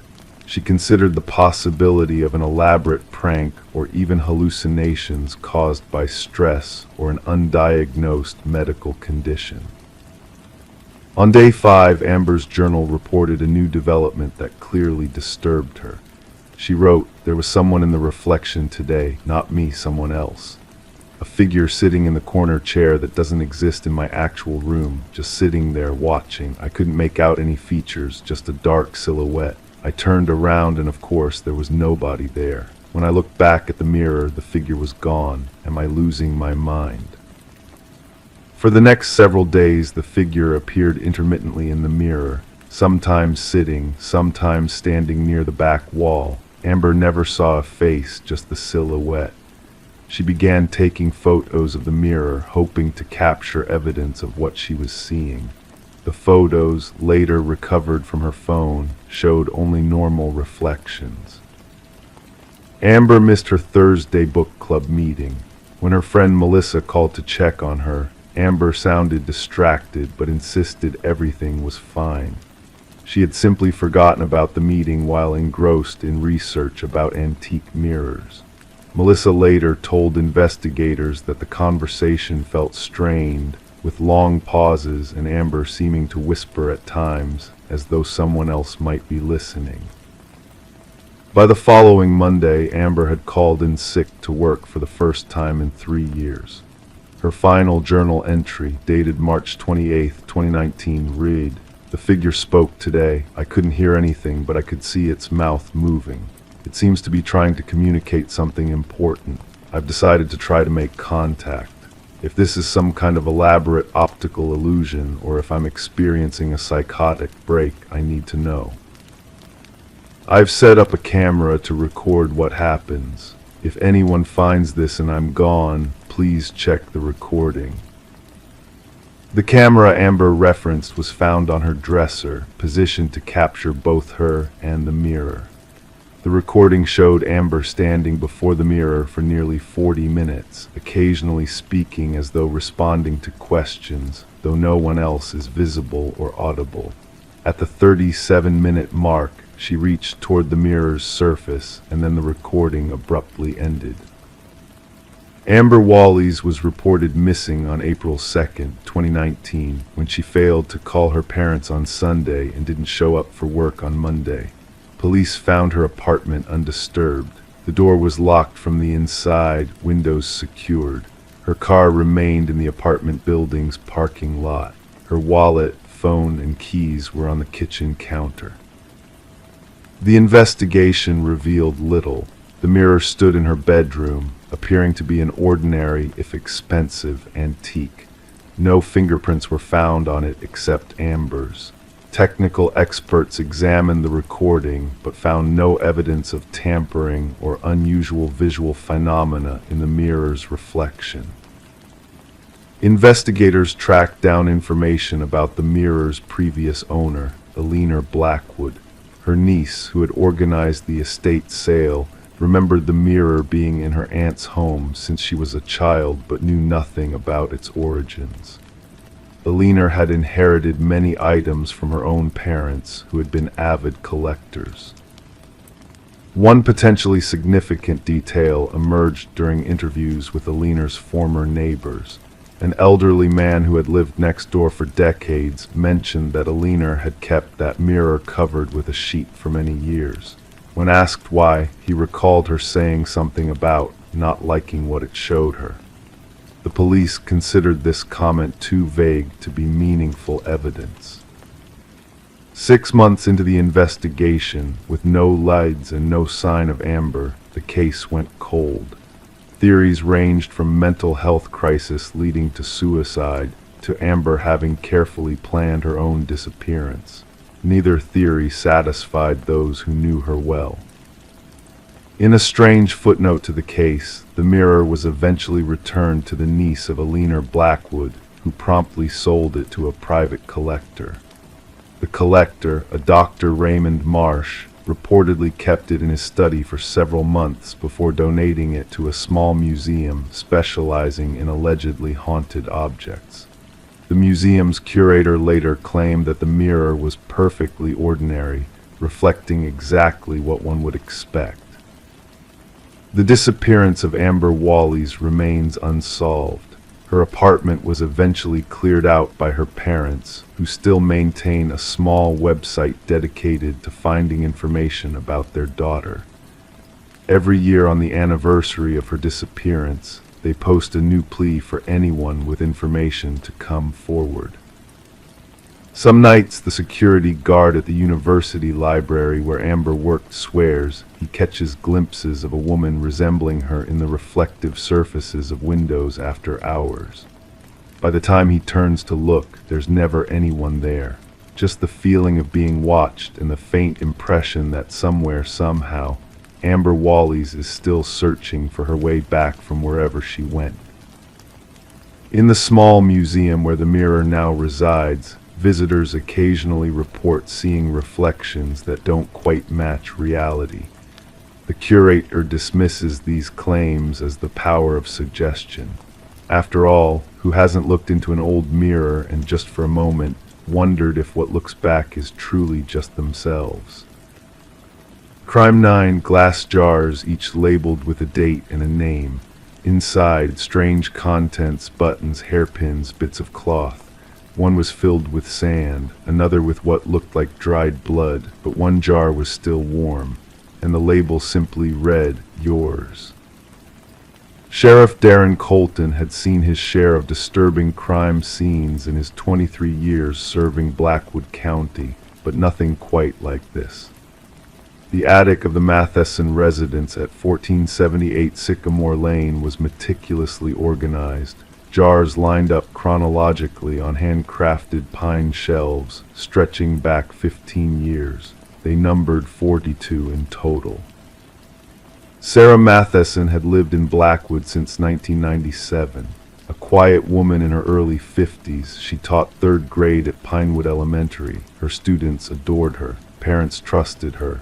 Neighbors described her as reserved but kind. She volunteered at the local animal shelter on weekends. She kept her lawn manicured and her hedges trimmed. She brought homemade cranberry bread to community potlucks. She was just normal, said Rebecca Dawson, who lived next door for 11 years. The kind of neighbor who would collect your mail when you went on vacation, but wouldn't pry into your business.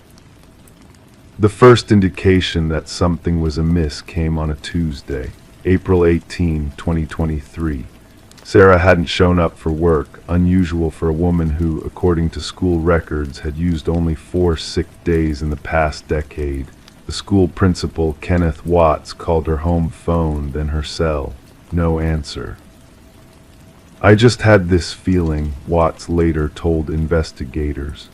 Sarah was reliability personified. If she couldn't make it, she would have called probably 3 times with detailed lesson plans. When Sarah missed a second day, Rebecca Dawson noticed the newspapers accumulating in the driveway. Sarah's gray Honda Civic remained parked in the same spot. Blinds that were typically open by 6:30 a.m. remained drawn. The porch light stayed on during daylight hours. I knocked on her door that evening, Dawson recalled. Then I peered through the living room window. Everything looked normal, but too still somehow, like a photograph of a room rather than a room itself. By day 3, Deputy Martin Reynolds performed a wellness check. The front door was locked, so was the back, all windows secure. He noted nothing outwardly suspicious and left a card. Department protocol dictated they couldn't force entry without clear cause for concern. The following day, Sarah's sister, Alina Walsh, arrived from Cincinnati. She had a spare key. I hadn't heard from Sarah in 4 days, Walsh explained. We usually text every other day at least. I called 37 times. When Alina and Deputy Reynolds entered the house, everything appeared immaculate. No signs of struggle, no evidence of forced entry. The dishwasher had been run recently. The bed was made with hospital corners. A bookmark rested precisely halfway through The Dutch House by Ann Patchett on the nightstand. Sarah's toothbrush was still damp. It was like she had just stepped out to get the mail, Alina said, except she hadn't. The search continued through the modest 2-bedroom home. The refrigerator contained fresh groceries. A partial cup of coffee sat on the kitchen counter, lipstick smudge on the rim. The mug still felt faintly warm to the touch. It was Alina who suggested checking the attic. Sarah always said she didn't use it, she explained to investigators. She was afraid of heights, said the pull-down ladder made her dizzy. Deputy Reynolds tugged on the cord, and the ladder descended with a smooth, well-oiled ease, not the movement of a rarely used access point. The attic was unlike the rest of the house. While the living spaces below were homey and modest, the attic had been transformed into something between a laboratory and a shrine. Recessed lighting, climate control, custom shelving, and those jars precisely arranged, meticulously labeled. Martha Kruger, 2008, David Wilson, 2011, Eliza Chen, 2015.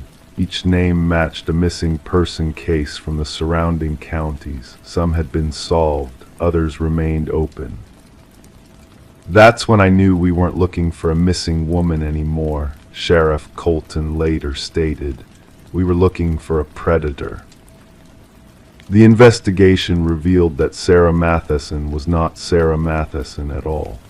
Fingerprint analysis identified her as Judith Lanier, wanted in connection with a string of disappearances across 3 states dating back to 2005. Her actual teaching credentials were forgeries, though masterfully crafted ones. Her background checks had been clean because she had adopted the identity of a real Sarah Matheson, a woman who had died in a car accident in Nevada in 1996. The contents of the jars proved to be trophies collected from victims in moments of vulnerability. A button from a coat, a thread from a sweater, a pebble from a driveway. DNA analysis confirmed that the organic materials, hair, dried blood, skin cells, belonged to the named individuals. The most disturbing discovery was made in Sarah's bedroom. A hidden panel in the closet revealed a small leather-bound journal, each entry corresponding to a jar, detailed observations, routines, vulnerabilities, methods. The journal depicted a woman who approached murder with the clinical precision of an accountant and the patience of a spider. The most chilling aspect wasn't what she wrote, explained forensic psychologist Dr. Amelia Ruiz. It was how she wrote it, emotionless, methodical, like she was recording scientific observations or keeping a gardening log. The final entry, dated April 17, 2023, contained only 4 words: time for a change. Inside Sarah's garage, investigators found camping equipment, maps of the Appalachian Trail, $17,000 in cash, and 7 different sets of identification documents. Her Honda Civic contained a recently detailed trunk lined with plastic sheeting. The warm jar labeled "Yours" was found to contain something unexpected, a small electronic device that generated heat, running on a battery programmed to last approximately 7 days. She wanted us to find it, Sheriff Colton concluded. She wanted us to know she was watching. Despite an extensive manhunt involving the FBI and law enforcement across 12 states, Judith Lanier, the woman who had been Sarah Matheson, remained at large. Security footage from a bus station in Charleston captured a woman matching her description boarding a bus to Atlanta on April 17, but the trail went cold after that. Eleanor Walsh subsequently sold the house on Sycamore Lane at a substantial loss. The new owners demolished it and built a modern ranch-style home in its place. They claimed to know nothing about the property's history, though locals noted they never used the attic. 3 months after Sarah's disappearance, Rebecca Dawson received an unmarked package containing a small glass jar. Inside was a clipping from Dawson's own rose bush. The jar was warm to the touch, and the label read, "Next." Police found no fingerprints, no DNA, no trace evidence of any kind.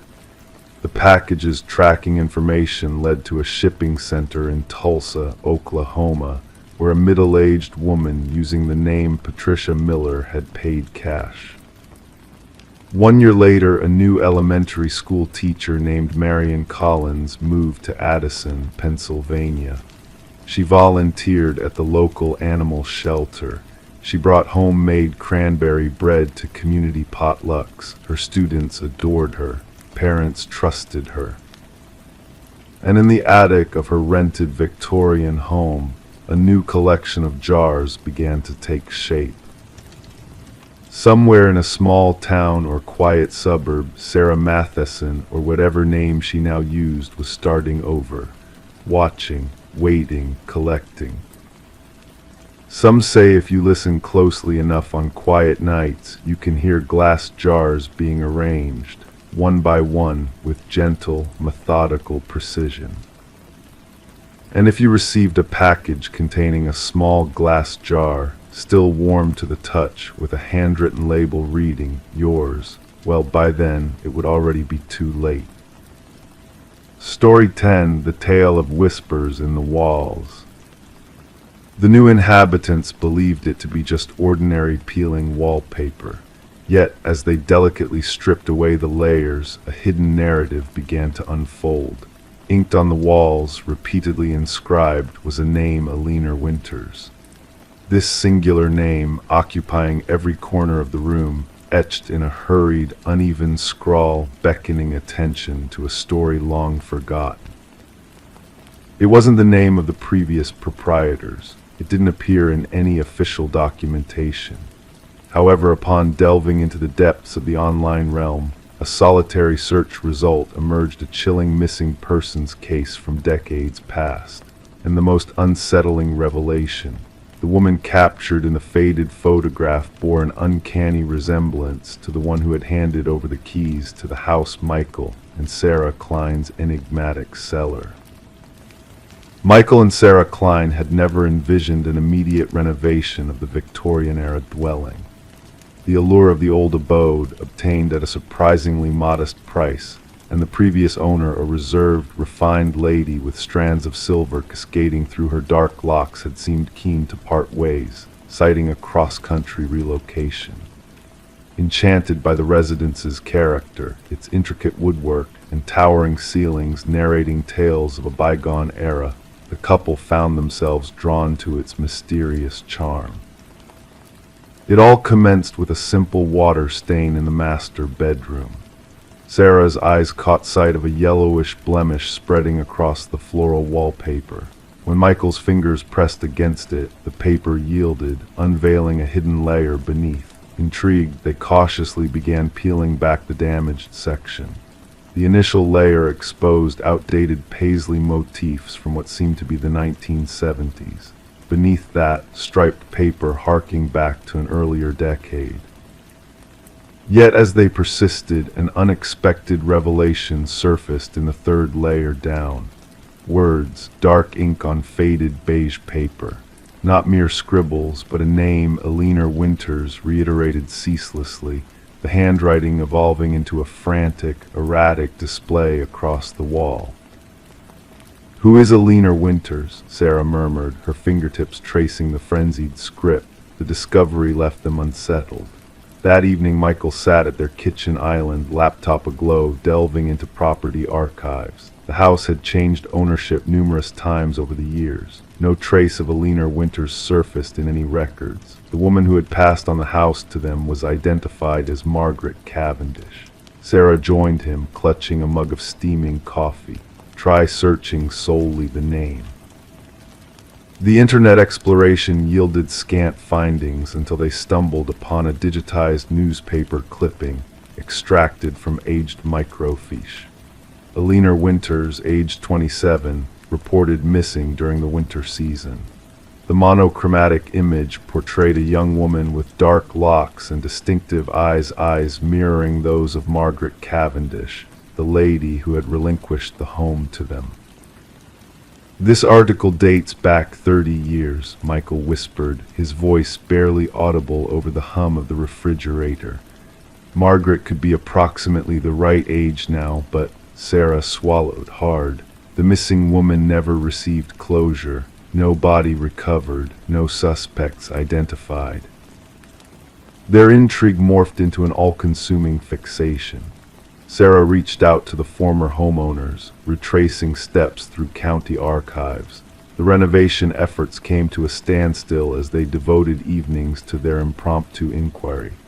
They unearthed that Margaret Cavendish had owned the house for a mere 7 months before passing it on to them, an unusual situation considering the extensive paperwork and inspections they had undergone. The retired detective assigned to the cold case had long since bid adieu to the force. Upon Michael's successful tracking down of the retired detective, the man instantly recollected the case. His voice crackled through the speakerphone as he recounted the investigation. Alina Winters was reported missing by her roommate. No signs of a struggle at her residence. Her abandoned car discovered near the highway. The case went cold swiftly, no witnesses, no signs of foul play, simply vanished. Michael hesitated before inquiring, "Did you ever interview a Margaret Cavendish?" A heavy silence hung over the line. "No, the name doesn't ring a bell. Why?" Upon elucidating their discovery and presenting him with side-by-side images of both women via email, the retired detective pledged to make inquiries. Within days, a current force detective reached out, seeking permission to scrutinize the wall. Their abode transformed into an active crime scene. Forensic teams meticulously documented and extracted sections of the wallpaper. Examination unveiled that the ink traced back approximately 3 decades. Handwriting specialists juxtaposed the wall inscriptions with samples of Alina's script from old journals provided by her kin. The results remained inconclusive. Meanwhile, Sarah stumbled upon a concealed compartment beneath the bedroom closet's floorboards. Within lay a driver's license belonging to Alina Winters alongside several identification cards bearing varying names. All featured the same visage with subtle distinctions: hair shade, spectacles, countenances. The concluding ID Margaret Cavendish aligned with their home's cellar. As authorities endeavored to locate Margaret using the forwarding address she had supplied, they uncovered its non-existence. Her phone line had been disconnected. The bank account that had received their payment had been shuttered. Margaret Cavendish had vanished, reminiscent of Alina Winters from yesteryears. Then came the revelation that would irrevocably alter the course of the investigation. DNA analysis of hair strands retrieved from deep within the wall cavity matched Alina Winters.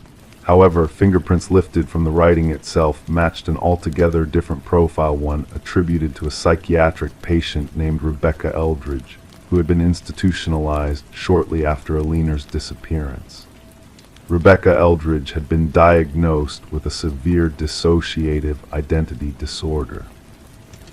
She had eluded the institution's confines on multiple occasions over the years. Her medical records unveiled a bone-chilling truth: one of her documented alter egos identified as Alina. The inquiry unveiled that Rebecca had been Alina's childhood companion, fixated on her to the point of emulation. When Alina rebuffed her increasingly unsettling advances, something within Rebecca fractured. She assumed Alina's identity literally and metaphorically, and fabricated an intricate network of personas to sustain the charade. The scribbled name symbolized Rebecca's desperate bid to retain a grasp on reality, to recollect who she truly was beneath the assumed facades. The wall had metamorphosed into both confession and incarceration, a tangible manifestation of her fractured psyche. Sarah and Michael stood on their front porch as forensic teams excavated designated sections of their backyard, guided by ground-penetrating radar that had detected anomalies below the surface. The cold case had suddenly surged with warmth. The remains unearthed from beneath the garden belonged to Alina Winters. Rebecca Eldridge, alias Margaret Cavendish to Michael and Sarah, was eventually apprehended while attempting to cross the border under yet another identity. Confronted with evidence, the persona masquerading as Margaret crumbled, giving way to another identity, one who confessed to Alina's slaying in a fit of jealousy. The names on the wall had served as both a memorial and a manifestation of guilt, inscribed by a fractured mind striving to cling to shards of truth despite itself.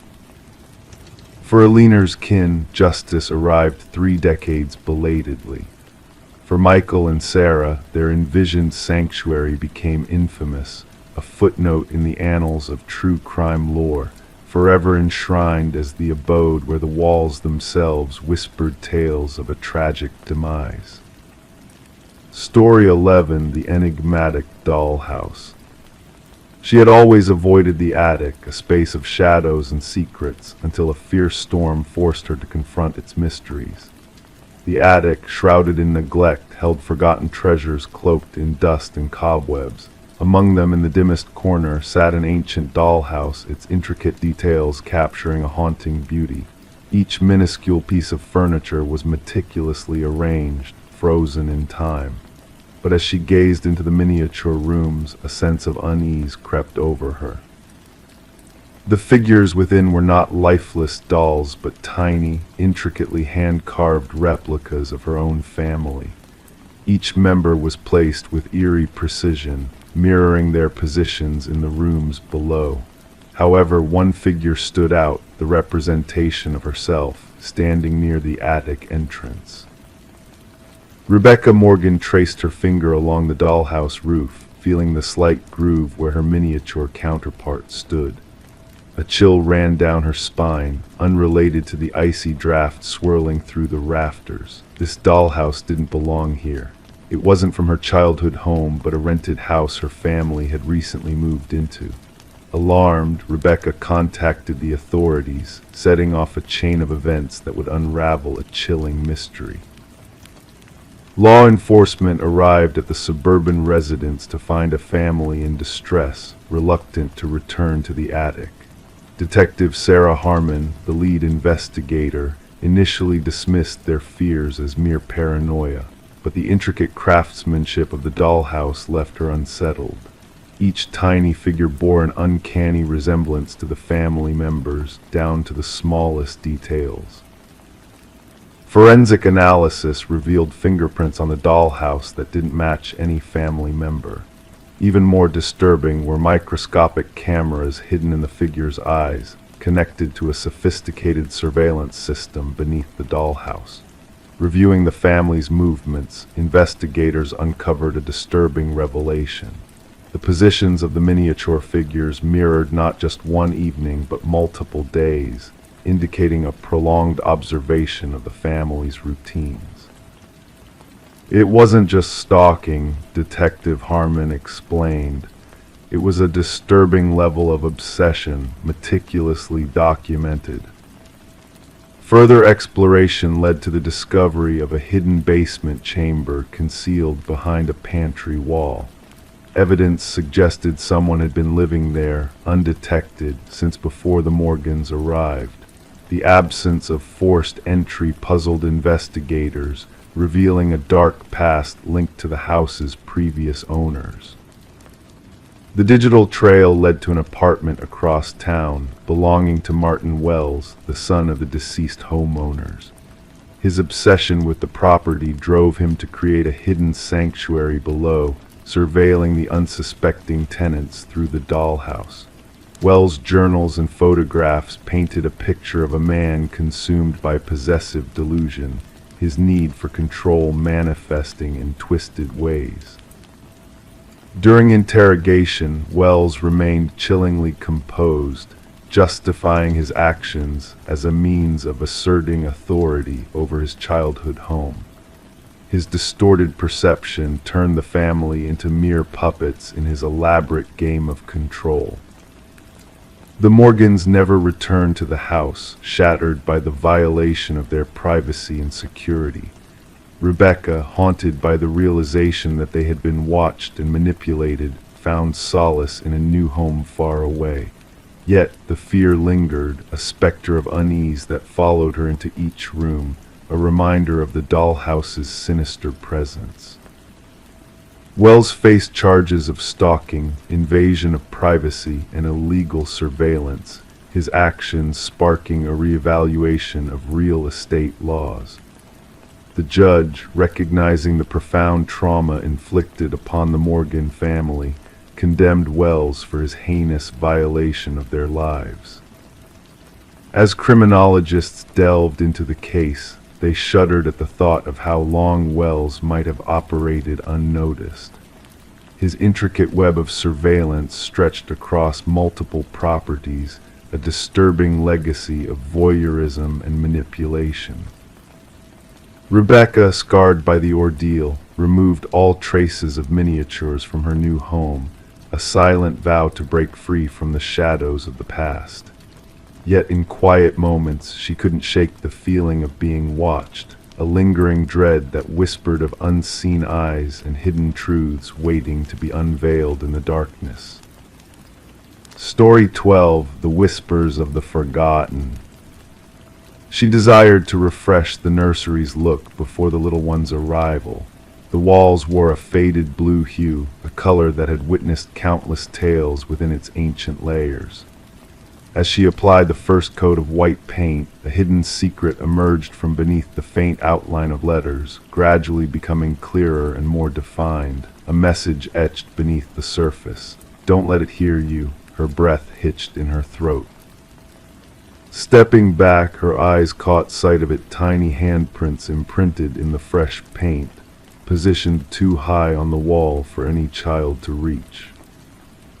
This discovery within the nursery of the Morgan residence marked the inception of what investigators later dubbed the Whispering House case.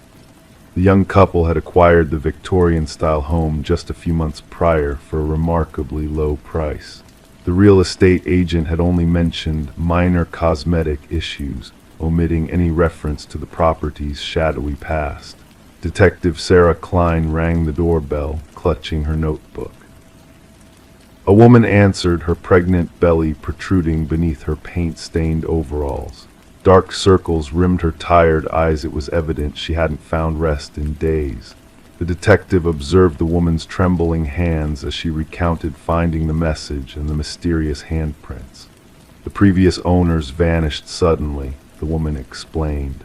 The neighbors mentioned they departed in the dead of night. No moving truck, just their essentials packed into the car. Walking through the historic home, Detective Klein's footsteps echoed against the creaking floorboards. Standing in the nursery, she scrutinized the partially painted wall. The message still lingered where the painting had been abruptly halted. Adjacent to it, 5 small handprints pressed into the wet paint, positioned at adult height.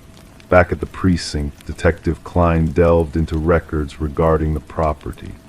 The house had changed owners 8 times in 30 years, a remarkably high turnover rate. Each family had resided there for less than 2 years. More troubling were the child welfare reports filed for 3 of those families. Children had reported whispers from the walls and someone watching them sleep. The detective delved deeper, seeking construction records and historical documents. The house had once belonged to Eleanor Blackwood, a wealthy widow without children of her own, who had run a small orphanage from the premises during the early industrial era. Newspaper clippings referenced 5 children who had vanished from her care. Authorities back then suspected they had fled, a common occurrence for orphans in that era. When Eleanor passed away, workers renovating the house stumbled upon a sealed room behind the nursery wall. Inside, they discovered children's belongings, tiny shoes, toys, and clothing, but no remains. The case turned cold and was stashed away in dusty archives. Detective Klein interviewed former residents, piecing together a chilling pattern. Each family with children had reported strange incidents, toys rearranged overnight, childish laughter echoing through empty corridors, and crayon drawings materializing on walls. Most dismissed these occurrences as figments of imagination until the writings surfaced. The message slightly differed in each account. Don't let them find you. Don't make a sound. Don't let it hear you. Consistently the same script, always unveiled during nursery repainting. A forensic linguist analyzed photographs of the writing and confirmed it matched samples from Eleanor Blackwood's journals. Even more unsettling were the handprints uniform in size and positioning over decades, despite different children inhabiting the home. The investigation took a sinister turn when the detective convinced the current owners to permit ground-penetrating radar in the basement. The technician pointed out anomalies in the readings, 5 distinct shapes beneath the concrete floor, each roughly child-sized. Workers broke through the concrete, exposing a grim revelation: 5 small sets of remains arranged in a circle. Forensic analysis indicated the children had perished during Eleanor's ownership of the house. Each child still wore a pendant engraved with their name, the 5 orphans who had supposedly fled. Detective ordered luminol sprayed throughout the nursery. In the darkness, handprints glowed on every wall beneath layers of paint, invisible to the naked eye. Hundreds of them at various heights, as if the children had been attempting to escape. Eleanor's journals, retrieved from county archives, unveiled her twisted rationale. She believed orphaned children possessed a unique spiritual energy. By confining them in the hidden room, she believed she could tap into their life force to prolong her own existence. The children had etched their warnings into the wall with fingernails and bits of metal, hoping future inhabitants would uncover their fate. The case concluded with the proper burial of the 5 victims. Their names were finally documented not as runaways but as murder victims. The house remained vacant thereafter, the pregnant couple refusing to step foot back inside even to retrieve their belongings.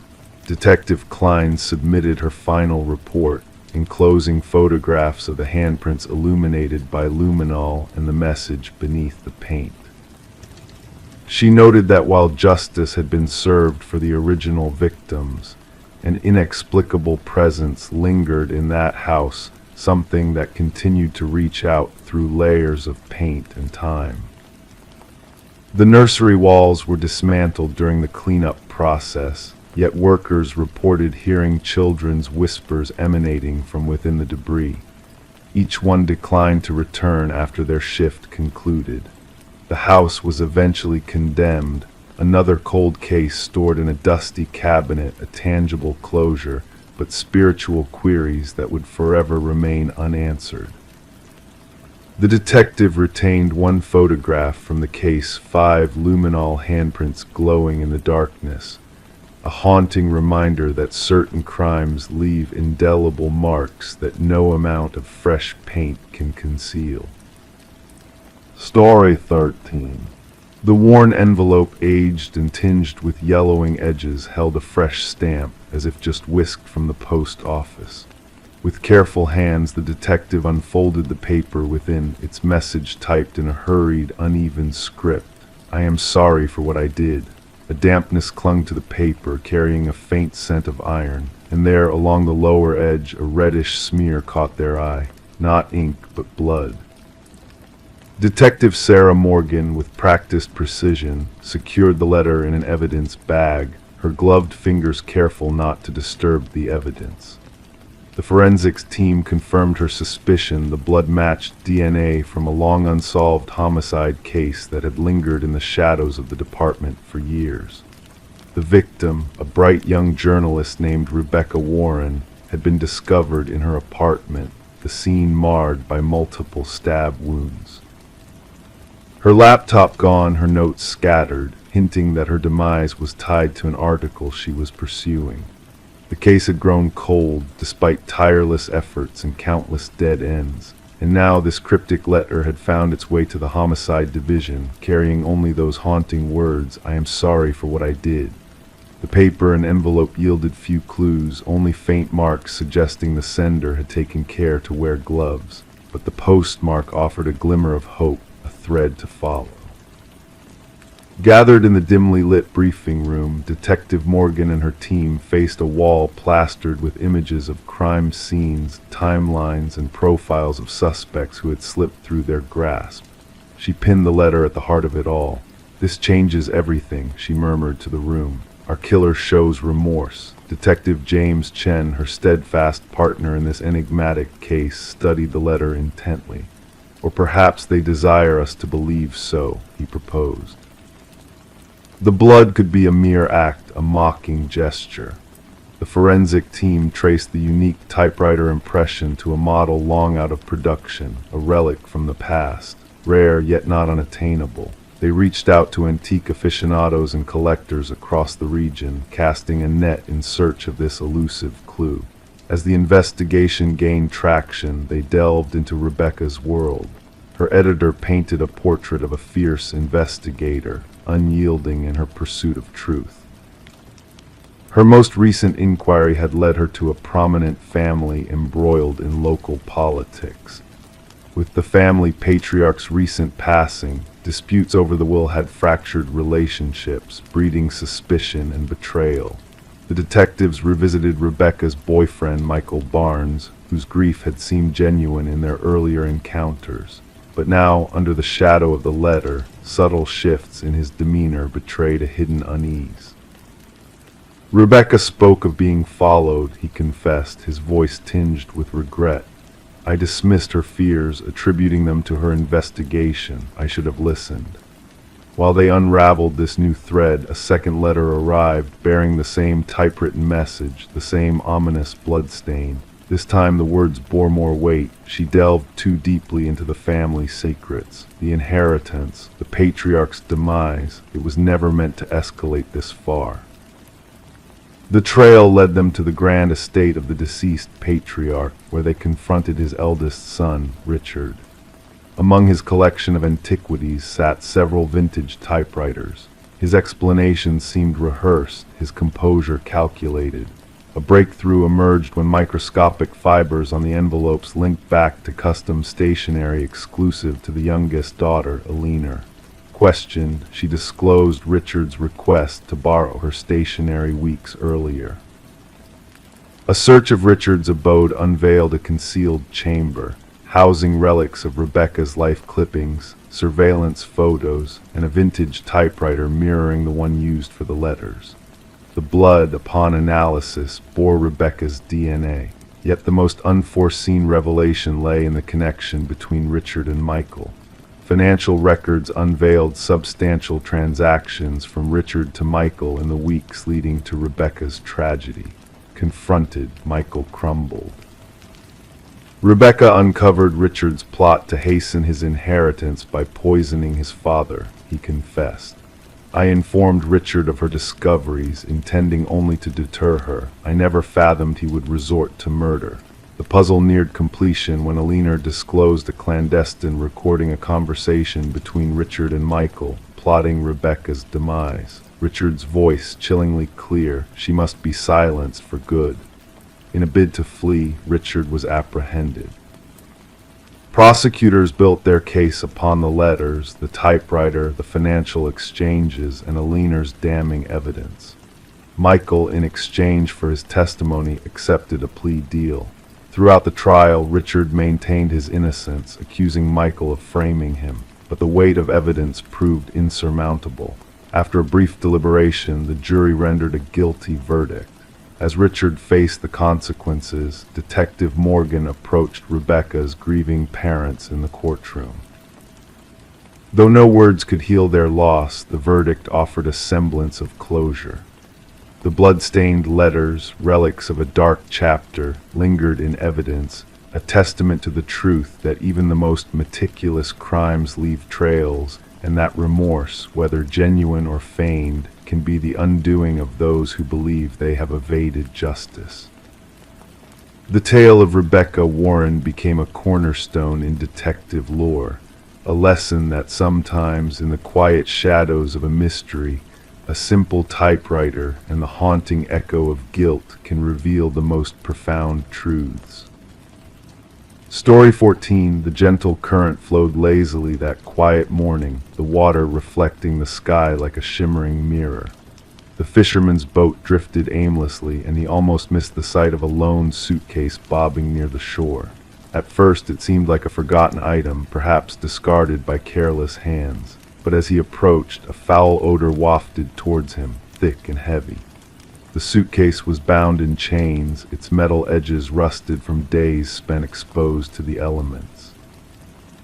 When the authorities pried it open, they were met with a gruesome sight: not clothes, but strands of hair, fingers curled in a frozen grip. And at the very bottom, a chilling note whispered, "This isn't the first." Detective Sarah Mercer arrived at the scene, her steps measured as she took in the eerie tableau before her. The victim, a woman in her mid-30s, lay still on the shore, her dark hair clinging to her pale, waterlogged skin. The medical examiner worked diligently, capturing every detail before the body was tenderly lifted away.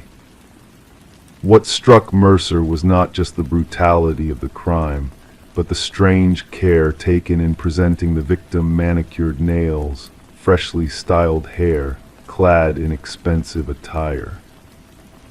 "She was not killed here," Mercer murmured, watching the water lap against the muddy bank. She was meticulously prepared, almost like a macabre showcase. The victim was identified as Catherine Walsh, a successful real estate agent known for her impeccable taste in selling high-end properties. Divorced and childless, she led a solitary life in an affluent neighborhood. Colleagues spoke of her ambition, her precision, her guarded privacy. Her disappearance was reported by her assistant when she failed to show up for a crucial showing to potential wealthy clients. She would never miss that appointment, the assistant insisted, her voice trembling. That sale was everything to her. As investigators combed through Walsh's immaculate home, they found everything impeccably arranged, a place for everything and everything in its place. But a slight anomaly caught their eye, a drawer left slightly ajar in her home office. Inside, a leather-bound journal lay hidden, its final entry haunting. "He's watching again. Same car, different plates." Further digging into Walsh's digital footprint revealed a series of unsettling emails from unknown senders, all bearing the ominous phrase, "I see your perfection." Each message sent at precisely the same time on different days. Her online searches hinted at a growing sense of unease, a quest for security and protection. Mercer pieced together the puzzle, the meticulous staging of the body, the cryptic messages. "Our killer is methodical," she confided to her partner. This was not a crime of passion, but a carefully orchestrated ritual. A breakthrough came unexpectedly from a local pawnshop owner who recognized Walsh's distinctive emerald necklace among his wares.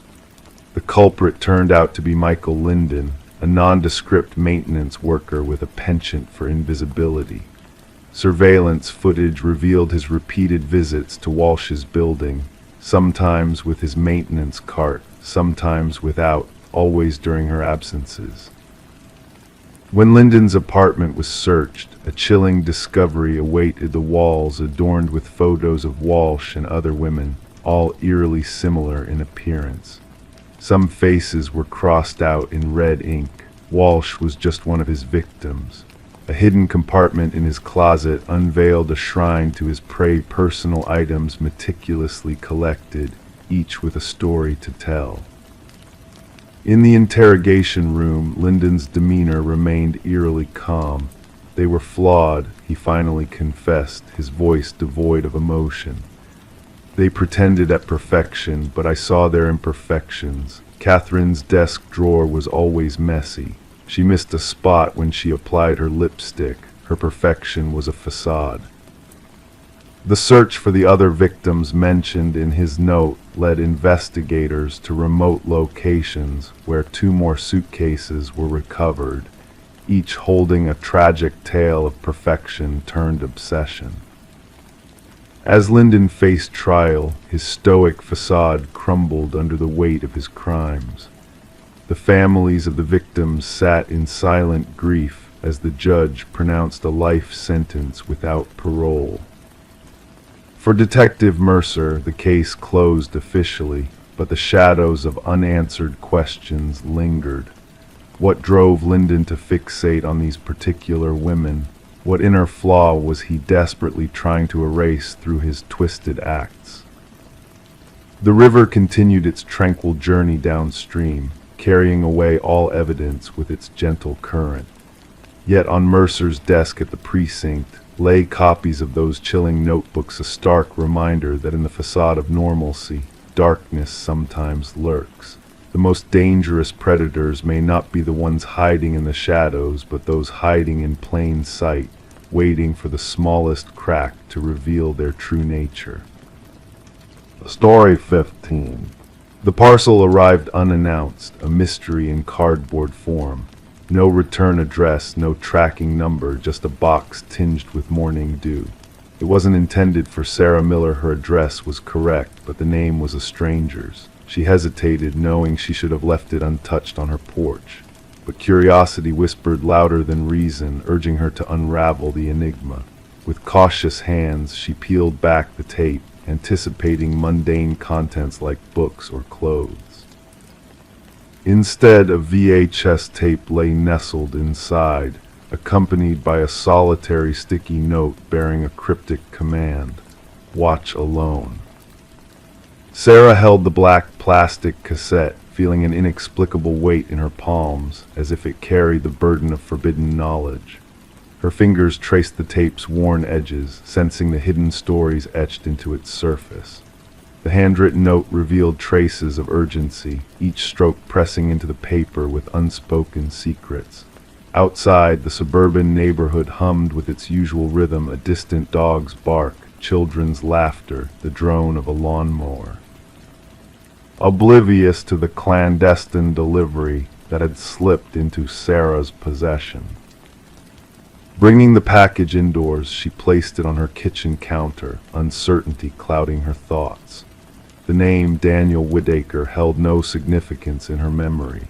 Having dwelled in the house for years, Sarah had never encountered mail addressed to this mysterious figure. The previous occupants, the Johnsons, had departed long ago, leaving behind no trace of Daniel Whitaker's existence. Curiosity wrestled with unease as Sarah eyed her neglected VCR, a relic from a bygone era. Something about the tape beckoned to her, an enigma cloaked in worn plastic. Against her better judgment, Sarah inserted the tape into the machine. At first, static danced on the screen, gradually sharpening into focus. The dimly lit room that materialized was shrouded in shadows, illuminated only by a solitary lamp. The camera angle seemed hurried, capturing a man seated in a wooden chair, his features initially concealed. "My name is Daniel Whitaker." His voice resonated softly yet resolutely. "If you're seeing this, someone has found you, and they will find me too." Leaning closer, the man unveiled a countenance marked by sleepless nights and perpetual vigilance, sunken eyes, stubble grazing his jawline, disheveled hair. "I am innocent," he asserted, "but they have framed me, planted evidence to incriminate me for a crime I did not commit." The camera wavered as Daniel adjusted it, unveiling the stark surroundings: a barren room, devoid of warmth or permanence, the refuge of someone poised to flee at a moment's notice. "They have fabricated a narrative," Daniel continued, desperation tinging his words. "The police report will paint me as the villain, linking me to a woman I never knew until her tragic demise." His voice trembled slightly. "Catherine Walsh, murdered in her own home, and my DNA, my fingerprints, inexplicably entwined with the crime scene." Detective Eliza Ramirez scrutinized the identical tape on her desk, one of several to surface. Each tape bore Daniel Whitaker's plea, branding him as the prime suspect in Catherine Walsh's murder, an enigma who had vanished into the shadows on the day her life was extinguished. The initial investigation into Walsh's death seemed straightforward: a young professional strangled in her own bedroom, circumstantial evidence pointing squarely at Whitaker. Yet the emergence of the tapes injected a sinister complexity into the narrative. As Ramirez delved deeper, a web of intrigue unfurled before her. Catherine Walsh's involvement in a whistleblowing case against PharmaCorp, a pharmaceutical giant entangled in a web of deceit and corruption, presented a new perspective. Walsh had unearthed damning evidence of manipulated clinical trial data, poised to expose the company's deception. The detective's suspicions intensified as anomalies in the case began to surface: the flawless DNA evidence, rehearsed witness testimonies, and conveniently corrupted surveillance footage. Days later, Sarah Miller received a second unexpected package. Within its confines lay a trove of incriminating documents, clinical reports, internal correspondences, a paper trail of PharmaCorp's treachery, all bearing Catherine Walsh's digital imprint. The tide of the investigation shifted, leading Ramirez to connect with other recipients of the mysterious tapes, weaving together Whitaker's intricate tapestry of truth. Whitaker's breadcrumbs of revelation unveiled a chilling reality. He had stumbled upon incriminating surveillance orders targeting Walsh, sealing her fate as a marked woman in the eyes of the powerful corporation. Locked out of the system, Whitaker found himself ensnared in a web of lies, framed as the orchestrator of a heinous crime he had no part in. The breakthrough came when Sarah noticed a crucial detail in her copy of the tape, a reflection in the window hinting at a hidden location. Collaborating with Ramirez, they uncovered a storage unit, harboring the irrefutable proof of Whitaker's innocence. His journal chronicled the conspiracy, Catherine's crucial evidence, and a sinister plot masterminded by PharmaCorp's head of security, a former law enforcer turned puppet of corporate malevolence. Justice unfurled not through a climactic arrest, but through the relentless pursuit of truth. 3 executives faced indictment, the head of security turned informant, and the tainted drug met its demise. Daniel Whitaker emerged from the shadows, a specter of his former self, exonerated but scarred by the ordeal. In a fleeting encounter on Sarah's porch, he conveyed the algorithm's selection of her someone untainted by his or Catherine's past, a beacon of impartial judgment in a sea of manufactured guilt. The VHS tapes, relics of a clandestine odyssey, became artifacts of a harrowing saga where the boundaries between truth and deceit blurred. A reminder that sometimes justice arrives in enigmatic parcels, bearing unfamiliar names, awaiting the curious souls willing to unveil their secrets in the gloaming hours of the night. Story 16. In the quiet suburban neighborhood where Sarah Miller resided, a mysterious key arrived in the mail one day. It was wrapped in a plain envelope, devoid of any return address. The key itself was made of brass, its surface worn with the passage of time. Sarah didn't recognize it, yet there was a strange familiarity that clung to it. As she tried the key in every lock she owned, not a single one turned. It was clear that this key did not belong to her. Perplexed, she placed it on the coffee table, and in that moment the old grandfather clock in the hallway let out a single, hollow chime, a sound that hadn't been heard in years, for the clock had long been broken. Feeling unsettled by this strange occurrence, Sarah decided to report it to the authorities. What seemed like a simple mishap soon unfurled into a chilling criminal investigation that would shake the foundation of the neighborhood.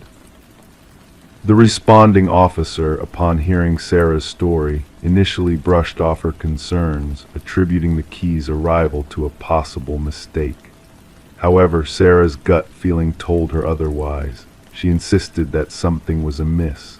Reluctantly, the officer took the key as evidence, placing it in a small evidence bag, setting in motion a series of events that would lead to a harrowing discovery. Detective Robert Harmon, a seasoned investigator with a keen intuition, received the case file during the morning briefing. The brass key sat on his desk, seemingly unremarkable yet exuding an unsettling aura. Background checks on Sarah revealed no criminal history. She was a retired high school English teacher, a widow with grown children living far away. There was nothing in her records to suggest any wrongdoing. Forensic analysis yielded no fingerprints on the key other than Sarah's own. The envelope provided no clues, just a generic postmark from a regional distribution center. No DNA evidence, no trace of anything unusual. The key, a standard Schlage, showed signs of wear, indicating it had been in use for several years.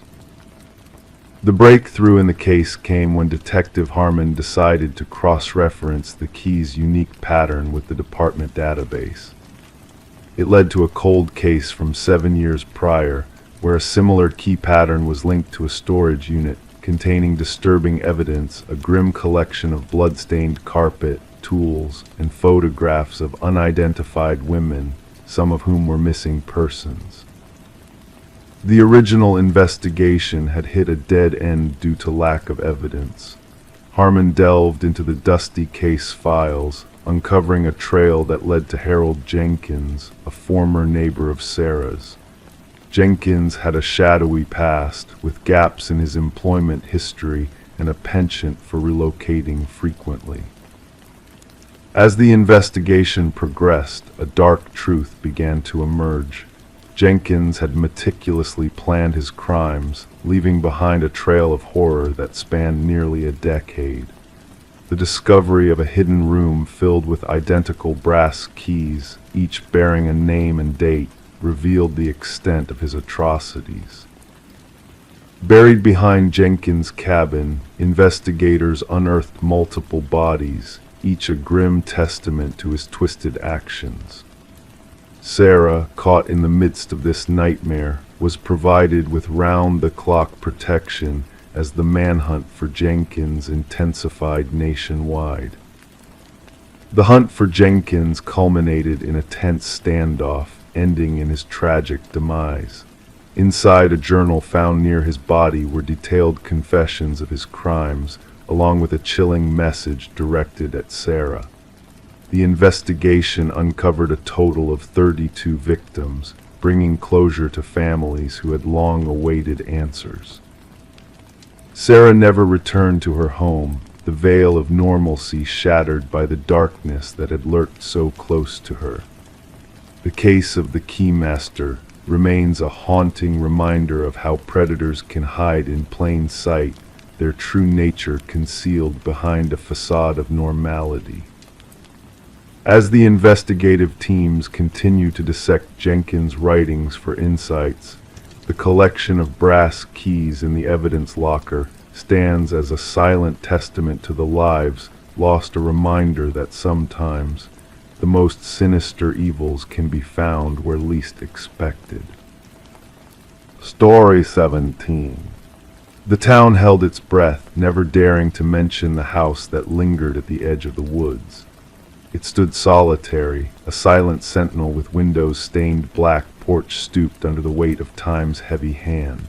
No one laid claim to its ownership. No memory lingered of the hands that crafted its weathered walls. But when a band of hikers strayed too close, they stumbled upon a chilling sight, names etched into the wooden siding, carved deep like ominous whispers. At the very bottom of the list, fresh and untouched by the elements, appeared a name unfamiliar to them all. And as the group stood frozen in disbelief, one voice quivered with fear. That name, it's mine. Under the veil of night, a call pierced through the darkness. The dispatch logged it as a routine trespassing incident. The voice on the line belonged to Mason Wright, the lead hiker who had uncovered his own name carved into the forsaken house.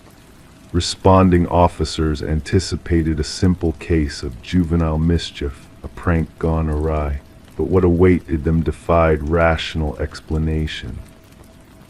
Detective Sarah Keller arrived as twilight draped the forest in shadows. Her flashlight pierced the darkness, revealing the worn facade of the structure. The names 27 in total etched vertically along the eastern wall. Some had nearly faded into oblivion, lost to the passage of time. Others remained sharp, as if freshly carved. And at the very bottom, Mason Wright, the incision still bearing traces of newly hewn wood.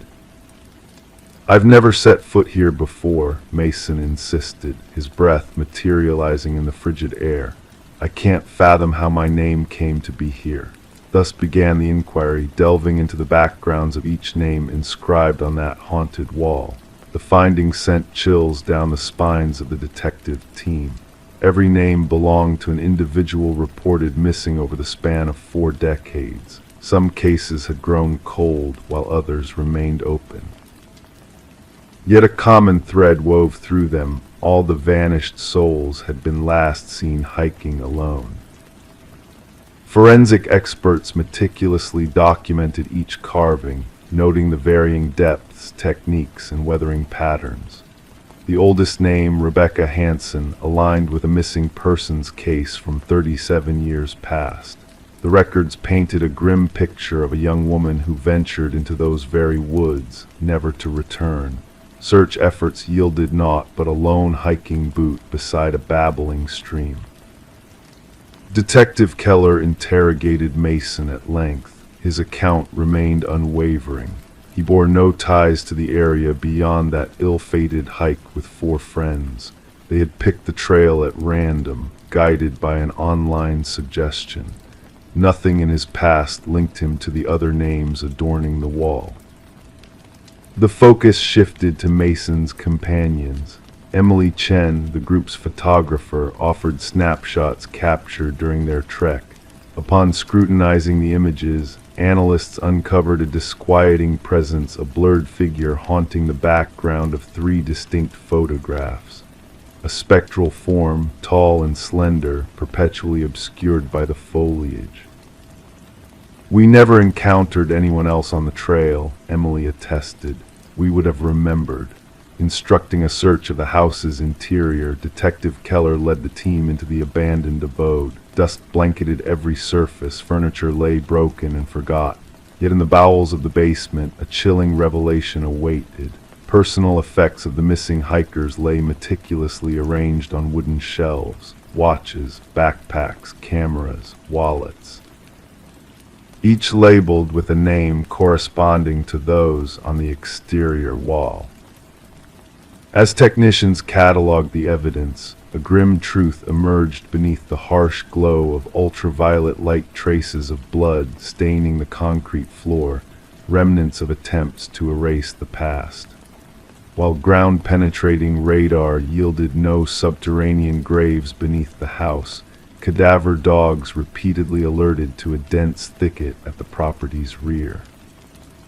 Amidst the escalating investigation, Detective Keller observed a disconcerting shift in Mason Wright's demeanor.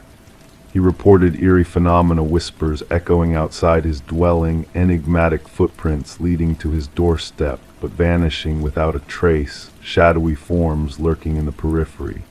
The department assigned an officer to safeguard him, yet Mason's paranoia spiraled unchecked. A breakthrough emerged with the unearthing of buried land records in county archives. The house had belonged to a reclusive huntsman named Victor Blackwood. Neighbors spoke of fleeting encounters with a towering, gaunt recluse who shunned society. Blackwood vanished inexplicably 15 years prior, his disappearance left uninvestigated. Armed with a warrant, Detective Keller led a deep delve into the surrounding forest. The search party stumbled upon crude hunting blinds strategically positioned along frequented trails. Within one blind, a journal lay, chronicling meticulous observations, hiker descriptions, routes, gear, and behaviors. The script bore a chilling resemblance to Victor Blackwood's sparse writings. Entries evolved from hunting techniques for wildlife to a macabre fixation on human quarry, elaborate accounts of selecting and stalking each victim etched across the final pages. A manhunt unfurled for Blackwood, spanning multiple jurisdictions. Helicopters equipped with thermal imaging scanned the expanse, tactical units scouring every crevice and cavern. Yet the elusive figure remained beyond reach. Mason Wright ceased responding to calls. Officers dispatched to his residence found it deserted, his rooms devoid of life. Upon his bedroom wall, a fresh incision spelled out a single phrase: "The hunter becomes the hunted." Weeks passed with no trace of Mason. Then, within Blackwood's dwelling during a secondary sweep, forensic technicians unearthed a harrowing secret. Concealed behind a false panel in the basement lay a workshop stocked with woodworking tools, jars of preservatives, and a freshly carved wooden piece bearing a new name awaiting its place on the exterior wall. The name belonged to the lead forensic analyst who had probed the house during the initial investigation. The analyst had called in sick that morning, unreachable by phone. Authorities erected a vigilant perimeter around the house. Cameras surveilled every approach, motion sensors poised for any intrusion. The trap was set. 3 nights elapsed before sensors blared a warning. Surveillance footage captured a figure emerging from the forest, towering and gaunt, moving with an unnatural fluidity. As tactical teams closed in, the cameras faltered, then regained focus. The figure had vanished into thin air. To this day, the house remains under constant watch. Mason Wright and the forensic analyst slipped beyond the grasp of law enforcement. The pursuit endures, resources diverted as similar vanishings plague wooded realms afar. The names carved on that wall have become a whispered legend among investigators. Some officers dare not speak them aloud, while others shun the case entirely. Local hikers skirt the house's vicinity, fearful that mere mention may seal their fate among those silent, spectral names. Story 18. The ancient box lay hidden beneath layers of clutter in the attic, a forgotten relic left behind by the house's previous inhabitants. Among its contents were faded Polaroids, capturing moments of joy and celebration, birthdays, family gatherings, mundane yet cherished memories. But as she reached the final photograph, the atmosphere shifted. In that eerie image taken in her own living room, the familiar furniture and decor stood unchanged, yet the family captured within was not hers. And there, lurking in the shadows, a figure stood in the hallway, a silent observer, a ghostly presence. Rebecca felt a shiver crawl up her spine as she gazed at the unsettling scene frozen in time. Her hands trembled slightly, causing the edges of the photograph to quiver in response. Descending the creaking wooden stairs, she carried the photograph down to the kitchen, where the harsh fluorescent light illuminated the uncanny resemblance between the setting in the picture and her own home. The archway, the molding, the bay window all mirrored perfectly. This was unmistakably her house, yet inhabited by strangers from the past. Enter Detective Morgan, a seasoned investigator clad in a worn leather jacket, his gaze sharp and penetrating. With a meticulous air, he examined the photograph, turning it over to reveal a blank back. "What do you know about the previous owners, the Nelsons?" he inquired in a low, gravelly voice. Rebecca confessed her lack of knowledge, explaining that the Nelsons had relocated out of state before she moved in. Taking possession of the photograph, Morgan hinted at the possibility of identifying the enigmatic family captured within. The investigation unfolded quietly, unraveling a web of disappearances and unanswered questions. The house had changed hands over the years, each family vanishing without a trace after precisely 1 year of residence. The Sutherlands, the missing family in the photograph, had left behind no clues to their sudden departure. Forensic analysis dated the Polaroid to 15 years prior, revealing peculiar details that hinted at a staged composition. Enhanced imaging unveiled the shadowy figure in the hallway, tall, male, cloaked in darkness, a silent sentinel watching from the periphery. As the pieces of the puzzle fell into place, a chilling pattern emerged. Families came and went, leaving behind a haunting legacy of unexplained absences. The house itself held dark secrets, rooted in its construction by a mysterious architect named Samuel Whitfield. Whitfield's shadow loomed large over the investigation, his presence felt in every vanished family, in every hidden room and concealed crawlspace. When the basement was breached, the truth emerged in a wave of decay and despair. The missing families, preserved in a macabre tableau, bore witness to a twisted legacy of obsession and malevolence.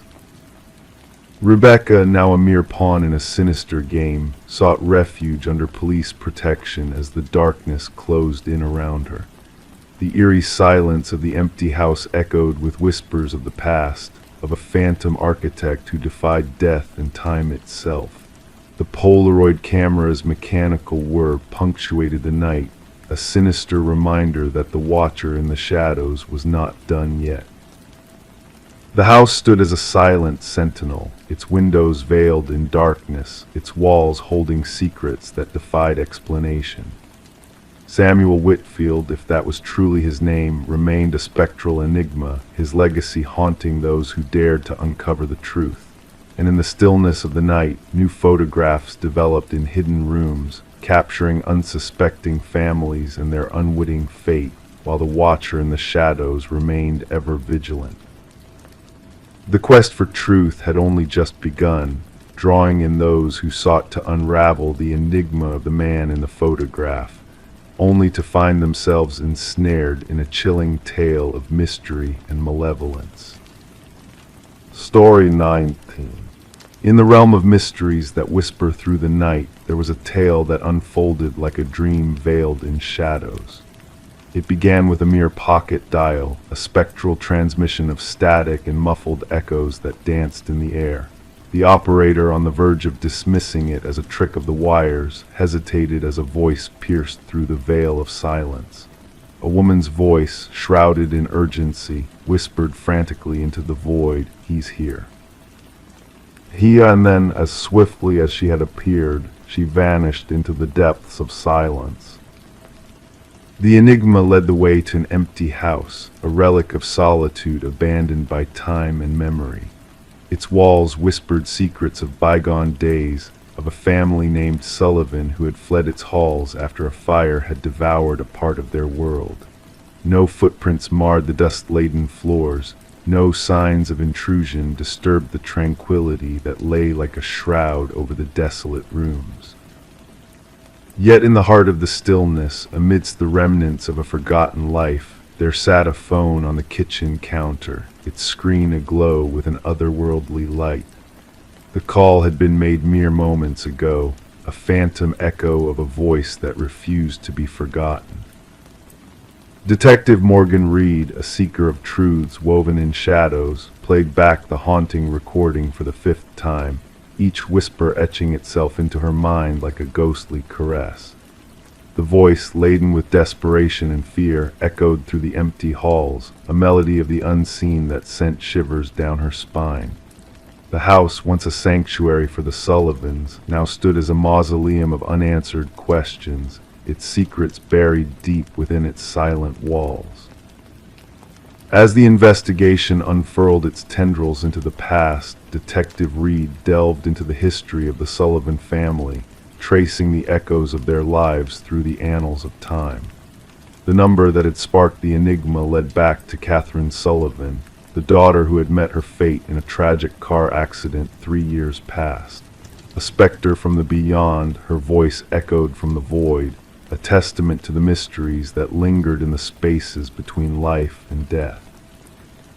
The evidence, a phone from a world long forgotten, held the key to a puzzle that defied logic and reason. The forensic team sifted through the remnants of the past, seeking answers in the whispers of the night. Fingerprints eluded their grasp, footprints vanished into the mists of time, leaving behind only the echo of a voice that refused to be silenced. The heart of the investigation lay in those 11 seconds of static and breath, a spectral symphony that echoed across the divide between the living and the dead. Voice analysis wove a tapestry of truth, confirming the impossible with a certainty that sent shivers through the hearts of those who dared to listen.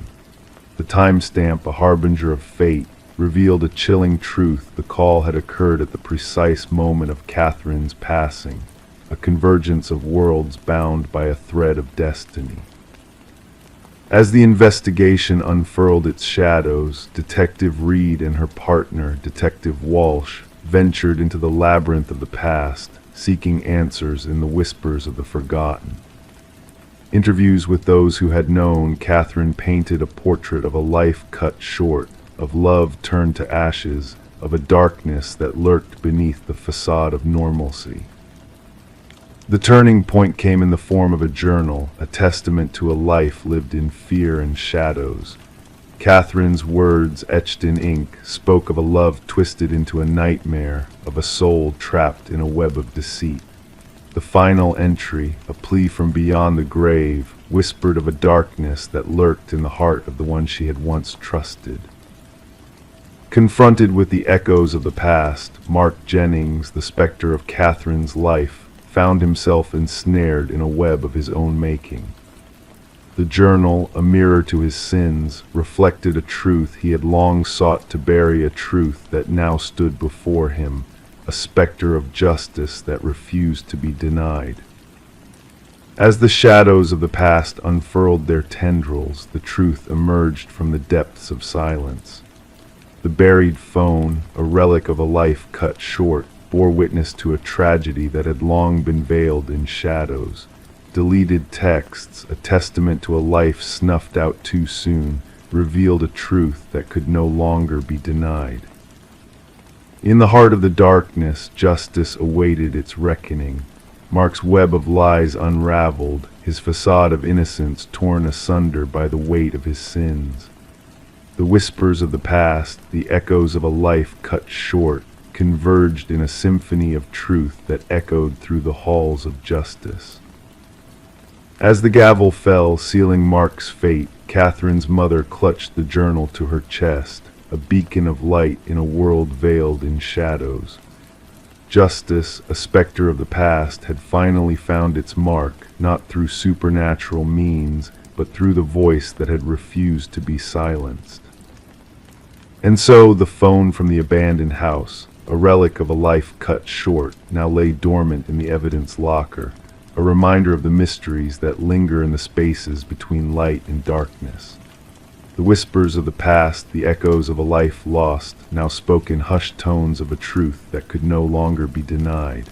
And in the stillness of the night, as officers passed by its silent form, they swore they heard it ring a spectral echo of a voice that refused to be forgotten. Story 20. The real estate listing made no mention of a basement. The blueprints held no clue of its existence. Yet when the family unraveled the worn carpet, they stumbled upon a concealed door. A hefty, rust-covered handle beckoned. It took all three of them to wrench it ajar. Stale air billowed out, heavy with the essence of moist soil. Steps descended into the shadows. Storage was anticipated, but what greeted them was a solitary chair under a swaying light bulb. And on the wall behind it, a line of photographs of them, images taken from within their own abode. The Mercer family had settled into the suburban dwelling amid the winter's early darkness, where leafless trees stood stark against the chill sky. The two-story edifice, with its weathered facade and creaking boards, exuded a charm they had convinced themselves of. Character and history, they whispered.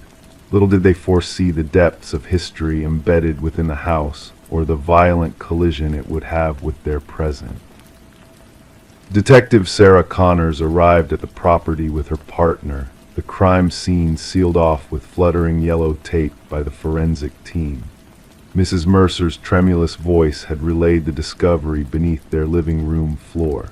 "We must document everything before anyone else ventures down there," Connors directed, slipping on latex gloves with precision honed by practice. Camera flashes punctuated the stairwell as the forensics captured the scene. The wooden steps groaned underfoot. The basement, a cramped space akin to a modest bedroom, featured concrete walls coated in flat gray, a solitary chair anchored to the floor at the center. Above it, the stark bulb cast harsh shadows that pirouetted with an unseen breeze. The focal point, however, was the row of photographs, 37 snapshots, meticulously arranged by date. "These go back nearly 4 weeks," observed Connor's partner, scrutinizing the timestamps on the prints. "Look at this one, Mrs. Mercer dozing on the sofa, Mr. Mercer at the dining table, the kids in their rooms." The absence of forced entry, shattered windows, or tampered locks confounded the investigation. The security system had never alerted. Nothing was stolen. Privacy was the sole casualty, along with the family's shattered sense of security. The basement bore multiple fingerprints, most belonging to previous occupants of the house. Records unveiled a turbulent history of 6 different owners in the past decade, each departing within a year, selling at diminishing prices. None had ever disclosed the existence of a basement. "We must interview every past owner," Connors decreed, flipping through her notepad. The case grew more unsettling as they delved into the past. Discrepancies riddled the property, records, blueprints altered between sales, permits rescinded, inspection reports redacted. A pivotal breakthrough emerged during the interrogation of the contractor who had renovated the house 7 years prior. His complexion paled upon glimpsing the basement photos. "That room is a figment," he insisted, his hands quivering. "I gutted that place to the bone. There was no basement, no door, just earth and concrete." Data extracted from a memory card clandestinely stashed within the light fixture revealed hundreds more images on their evidence boards, not solely of the Mercers, but of prior families. Children sleeping, parents bickering, intimate moments, mundane routines, all surreptitiously captured by an unwelcome observer. The case took a grislier turn with the recovery of audio files from a weatherproof box buried in the basement's corner. Voice recordings from the master bedroom, kitchen, living room. The crisp clarity hinted at sophisticated microphones concealed throughout the residence, though none were found during the initial sweep. "We must tear down every wall," Connors urged, urgency taut in her voice. "Inspect air vents, light fixtures, electrical outlets. The culprit has been surveilling these families for years." Beyond the photographic wall, investigators unearthed a narrow passage leading to a monitoring station, a desk, a chair, a laptop linked to wireless cameras, and a journal teeming with meticulous observations on each household that had dwelt within the premises. Their routines, schedules, disputes, vulnerabilities. The script mirrored the handwriting of the house's original builder, Edward Kelvin. Public records indicated his demise during construction, a detail increasingly dubious as the inquiry unfolded. No death certificate existed, no funeral arrangements undertaken. Edward Kelvin had vanished from official annals. The journal's concluding entries spiraled into incoherence. Phrases like "they never looked beneath" and "they never perceived me" recurred. The final page bore a solitary sentence: "The subsequent family arrives tomorrow." Fingerprint scrutiny corroborated the detective's growing suspicion Edward Kelvin had never departed from the house he erected. He had merely retreated into its concealed recesses, crafting a maze of vantage points to monitor the families who presumed solitary occupancy. The manhunt spanned 3 days. They discovered him huddled within a crawl space betwixt the second-floor chambers, his frame gaunt and sinewy, adapted to navigating the narrow passages he had crafted within the walls. His eyes blinked against the glare of the torchlight, unaccustomed to direct radiance. During interrogation, Kelvin spoke of the families as though they were actors in his private drama. He described watching them with the detached scrutiny of a scientist studying specimens. He had not physically intruded, pilfered, or disrupted their lives. He had merely observed, recorded, documented.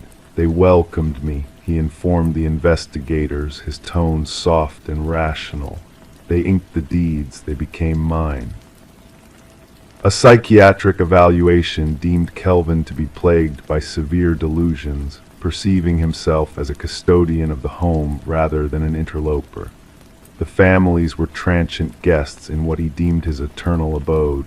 The Mercers refrained from revisiting the property. Like their predecessors, they fled, taking only essentials in suitcases. The house stood vacant as the legal process unfolded. The trial unveiled the extent of Kelvin's surveillance network, hidden chambers accessible solely through crawl spaces, observation points woven into the framework, meticulously devised ere the first brick was laid. The domicile had been crafted as a voyeuristic apparatus from inception, its inhabitants unwitting subjects in Kelvin's obsessive chronicles. At the jury's decree, Kelvin remained impassive. He had retreated into the labyrinth of his psyche, where he could still navigate the unseen corridors of the house that now existed solely in recollection. The property was eventually razed, the earth beneath it excavated and replaced. Yet, for the families that had dwelt there, the violation endured. They were haunted not by what was purloined from them, but by what lay concealed watching, eavesdropping, documenting their most intimate moments from within the walls they had trusted to shield them. At times, in hushed instants, they found themselves glancing skyward at air vents, light fixtures, the junctures of walls and ceilings, pondering if they were truly solitary now, pondering if they ever had been. Story 21. In the quiet solitude of her mother's attic, Sarah Winters stumbled upon a forgotten treasure trove of memories. A dusty cardboard box labeled Memories held the key to a past she thought she knew well. As she sifted through the faded photographs chronicling family gatherings from her childhood, a sense of nostalgia enveloped her. Yet amidst the smiling faces and flickering candles captured in the snapshots, there was something unsettling, a figure lurking in the background, a mysterious presence that sent shivers down her spine. The Polaroid from her 7th birthday party was the catalyst for her descent into a chilling mystery. At the edge of the frame, barely perceptible, stood a shadowy man, his features obscured by darkness. With each subsequent photo, he inched closer, his presence growing more pronounced yet unnoticed by the oblivious subjects of the images. Sarah's heart raced as she realized the eerie progression of this unknown figure through the captured moments of joy. Seeking answers, she turned to her father, hoping for a rational explanation, but his bewildered response only deepened the mystery. Desperation drove her to seek the help of Detective Marcus Reed, a seasoned investigator with a keen eye for detail. Rain tapped against the windows of the precinct as Sarah laid out the incriminating evidence before him, the shadowy figure haunting each frame like a specter from the past. As Detective Reed delved into the case, a sense of unease settled over the room. The figure's calculated movements through the photos hinted at a sinister purpose, a hidden agenda that defied easy explanation. With each revelation, the mystery deepened, leading them down a dark path of secrets long buried. Enhanced images revealed startling details: a scar, a ring, a faint reflection that hinted at a face long concealed. The pieces of the puzzle began to fall into place, connecting the shadowy figure to a series of unsolved child abductions that had plagued the region decades ago. Robert Keller, a maintenance worker with access to the rental properties where the gatherings took place, emerged as the prime suspect, his dark past casting a long shadow over the innocent family photos. The discovery of buried items beneath Keller's former residence sent chills down Sarah's spine, confirming her worst fears. The missing children, long forgotten by all but their families, had finally found a measure of closure in the grim revelations unearthed by the relentless investigation. Sitting alone in her apartment, surrounded by the damning evidence, Sarah felt a sense of profound sadness wash over her. The shadow in the photos, once a hidden menace lurking in the background, had been exposed to the harsh light of justice. The truth, though bitter and cruel, offered a semblance of peace to those touched by the chilling legacy of Robert Keller. As she placed the photos back in the box, Sarah couldn't shake the feeling of unease that lingered in the air. The invisible threat captured in frozen moments of time served as a haunting reminder that sometimes the most dangerous foes are the ones we fail to see until it's too late. And in the quiet of her apartment, the shadows danced, whispering secrets best left forgotten in the recesses of memory. Story 22. The motel stood in quiet disrepair, a forgotten relic where transient souls sought brief respite. The weary clerk slid the key across the counter with a cryptic warning. "Avoid the final door on the left." His words lingered in the air like a haunting melody. Intrigue tugged at her senses. That night, shrouded in shadows, she found herself drawn to that very door. The icy touch of the handle sent a shiver down her spine.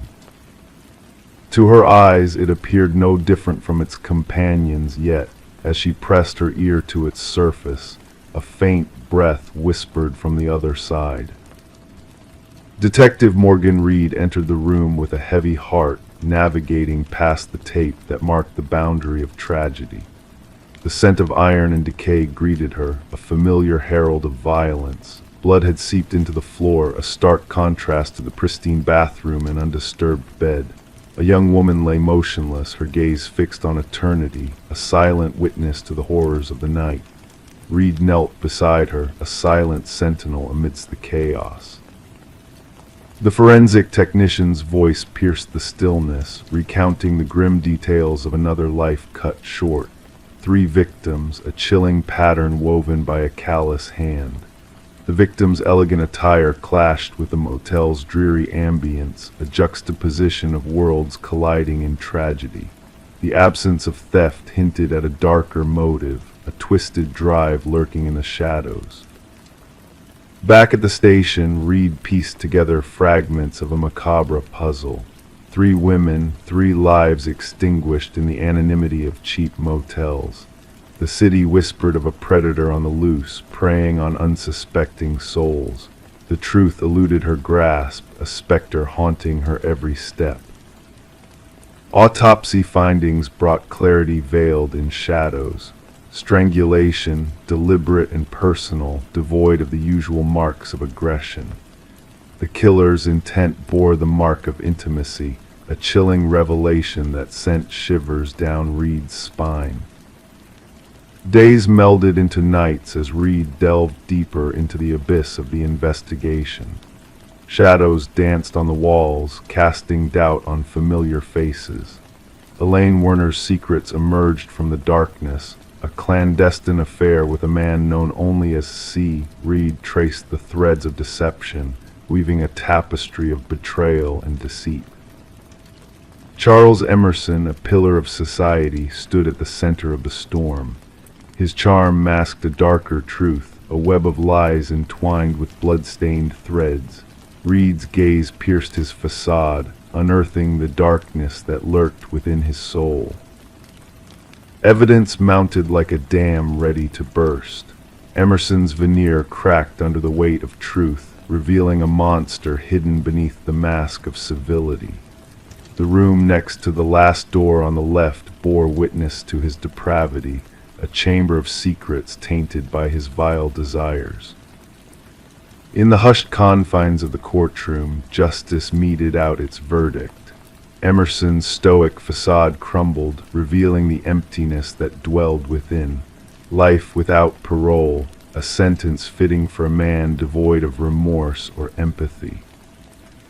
The echoes of the door on the left case reverberated through the halls of memory. Reed's footsteps echoed down hotel corridors, a silent specter haunted by the ghosts of the past. Behind locked doors, the keys to forgotten rooms lay dormant, a testament to the darkness that lingers in the human heart. Story 23. The new homeowners found it peculiar the way the old intercom crackled in the dead of night, a relic of the past, updated but forgotten. One evening, the husband's curiosity got the best of him. He pressed the button, and a whisper crackled through the speaker. "Why did you return?" Startled, he recoiled, hands trembling. His wife, standing behind him, softly uttered, "I never uttered those words." The Victorian manor stood amidst ancient oak trees, its aged facade concealing a modern interior. Daniel and Meredith Parker had acquired the property at a surprisingly low cost, despite the real estate agent's uneasy demeanor during the showing. The vintage intercom system, linking all rooms, had appealed to the history enthusiasts. Detective Sarah Reeves arrived at the property, gravel crunching under her unmarked car's tires. The call reported a possible break-in, but the dispatcher's tone hinted at a deeper mystery. Daniel Parker, tall and pale, welcomed her at the entrance, leading her through the grand foyer. It all began with the intercom, he recounted, guiding Detective Reeves. First static, then whispers, and eventually clear sentences. My wife thought I was imagining things until she heard it too. In the living room, Meredith sat rigid on an antique sofa, hands gripping a steaming mug she didn't touch. We found something hidden behind the wall, she revealed abruptly. Daniel wanted to expand the kitchen pantry, and as he removed the drywall, her voice faltered. Concealed behind the wall, wrapped in decaying plastic, they discovered a small leather-bound journal. Detective Reeves wore gloves and delicately turned its brittle pages. The elegant yet frantic handwriting belonged to Alina, the presumed previous owner. The entries hinted at her growing fear that her husband Vincent intended to harm her. The last entry was 30 years old, Daniel explained. After that, silence. The former owners mentioned buying it from an elderly man who moved to a retirement community. The investigation unveiled that Vincent and Alina Blackwood had indeed owned the house. Records indicated Vincent sold the house shortly after Alina supposedly left him, with no divorce, change of address, or financial activity in Alina's name post the journal's final entry. Detective Reeves mobilized a team to thoroughly search the property. Ground-penetrating radar revealed anomalies beneath the garden shed's concrete foundation. As investigators broke through the aged concrete, the truth emerged: a woman's remains. Forensic analysis confirmed the skeleton as a woman in her 40s with signs of head trauma. A golden wedding band found among the remains bore an inscription, "To Alina, my eternal love." The case against Vincent Blackwood swiftly developed. Now elderly and residing in a care facility, he comprehended the charges. His response to the evidence sent shivers down the detective's spine. "She wouldn't stop talking," Vincent calmly stated. "Always chattering through that accursed intercom, checking on me, questioning me. I disconnected it, but she rewired it herself, wanting to always reach me no matter where I was in the house." His vacant gaze met theirs. "I just craved silence." In his confession, Vincent revealed how he fabricated Alina's abandonment, sending forged postcards from varied places to neighbors. He remained in the house, walking over the concrete where his wife lay buried. The trial was swift, with Vincent pleading guilty to murder. The judge noted the calculated crime and decades of deceit. Daniel and Meredith sold the house, unable to stay after learning its dark past. Before departing, they held a memorial for Alina in the garden, now restored post-investigation. The intercom was removed during renovations by the next owners. Workers heard static and whispers during the process, attributing it to tool interference. Detective Reeves revisited the Blackwood case file before it was archived. Closing the folder, she pondered how the house had unveiled its secret across time. Vincent Blackwood faced justice because Alina found a way to be heard. Local law enforcement dubbed it the house that answered back. Detective Reeves occasionally drove by the property. She never halted but slowed down, window cracked, listening for whispers carried on the breeze. Story 24. The apartment lay silent and still, untouched for months before the new tenants ventured inside. Their expectations were low, an accumulation of dust, perhaps some abandoned furniture left behind. However, one door remained stubbornly closed, resisting all attempts to swing it open. It was a closet, locked from within, hiding its secrets behind a veil of mystery. When the landlord finally succeeded in prying it ajar, the tenants braced themselves for a mundane discovery. But what they found within sent shivers down their spines. The walls bore witness to a haunting tale, etched with deep, uneven scratches that spoke of desperation and confinement. And nestled in the corner, an ancient flip phone lay dormant, its screen illuminated by a single unread message. Detective Morgan Shaw, a seasoned investigator, had encountered many chilling scenes in her career, yet the sight before her stirred a primal unease within her. Not a drop of blood nor a trace of violence marred the scene, but the frantic claw marks on the walls painted a harrowing picture of someone trapped, fighting against invisible chains. "We need forensics on site immediately," she instructed her partner, Officer Reed, who diligently captured the eerie marks on camera. "And fetch me the records of the previous tenants." The message on the phone glowed ominously. "I know what you did." The landlord, a jittery man with perpetually clammy hands, nervously divulged that the previous tenant had vanished without a trace, leaving behind unpaid rent. A young woman kept to herself, quiet type, disappeared about 6 months back, he muttered, his gaze skirting away from the closet. No trouble, no noise. Forensics analysis unveiled a grim revelation: multiple blood samples intertwined with the scratches on the walls, mostly matching a single individual presumed to be the missing tenant, Emma Caldwell, a 28-year-old woman reported as absent by her workplace. Yet 2 distinct DNA profiles emerged from the evidence. One remained a mystery, untraceable in the system. The other belonged to a man who had met his demise 2 years prior, casting a shadow of disbelief over the investigation. "This defies all logic," Shaw murmured, scrutinizing the perplexing findings in the lab report. Derek Mercer, a convicted felon declared dead in a tragic accident, now left his genetic imprint on the closet walls, defying the boundaries of life and death. Inside Emma's apartment, fragments of her interrupted existence whispered tales of abandonment. Unopened mail accumulated, a lone coffee mug sat unwashed in the sink, and her bed remained meticulously made a stark contrast to the chaos brewing in her absence. Phone records unveiled a pattern of regular calls with her sister, abruptly ceasing before her disappearance, interspersed with a flurry of calls from an unidentified number that heralded her vanishing act. The sister mentioned a mysterious boyfriend, Officer Reed relayed. No name given, just described as intense and private. Surveillance footage from a nearby store chronicled Emma's return home one fateful evening, shadowed by a man in a baseball cap who skillfully evaded the watchful gaze of the cameras.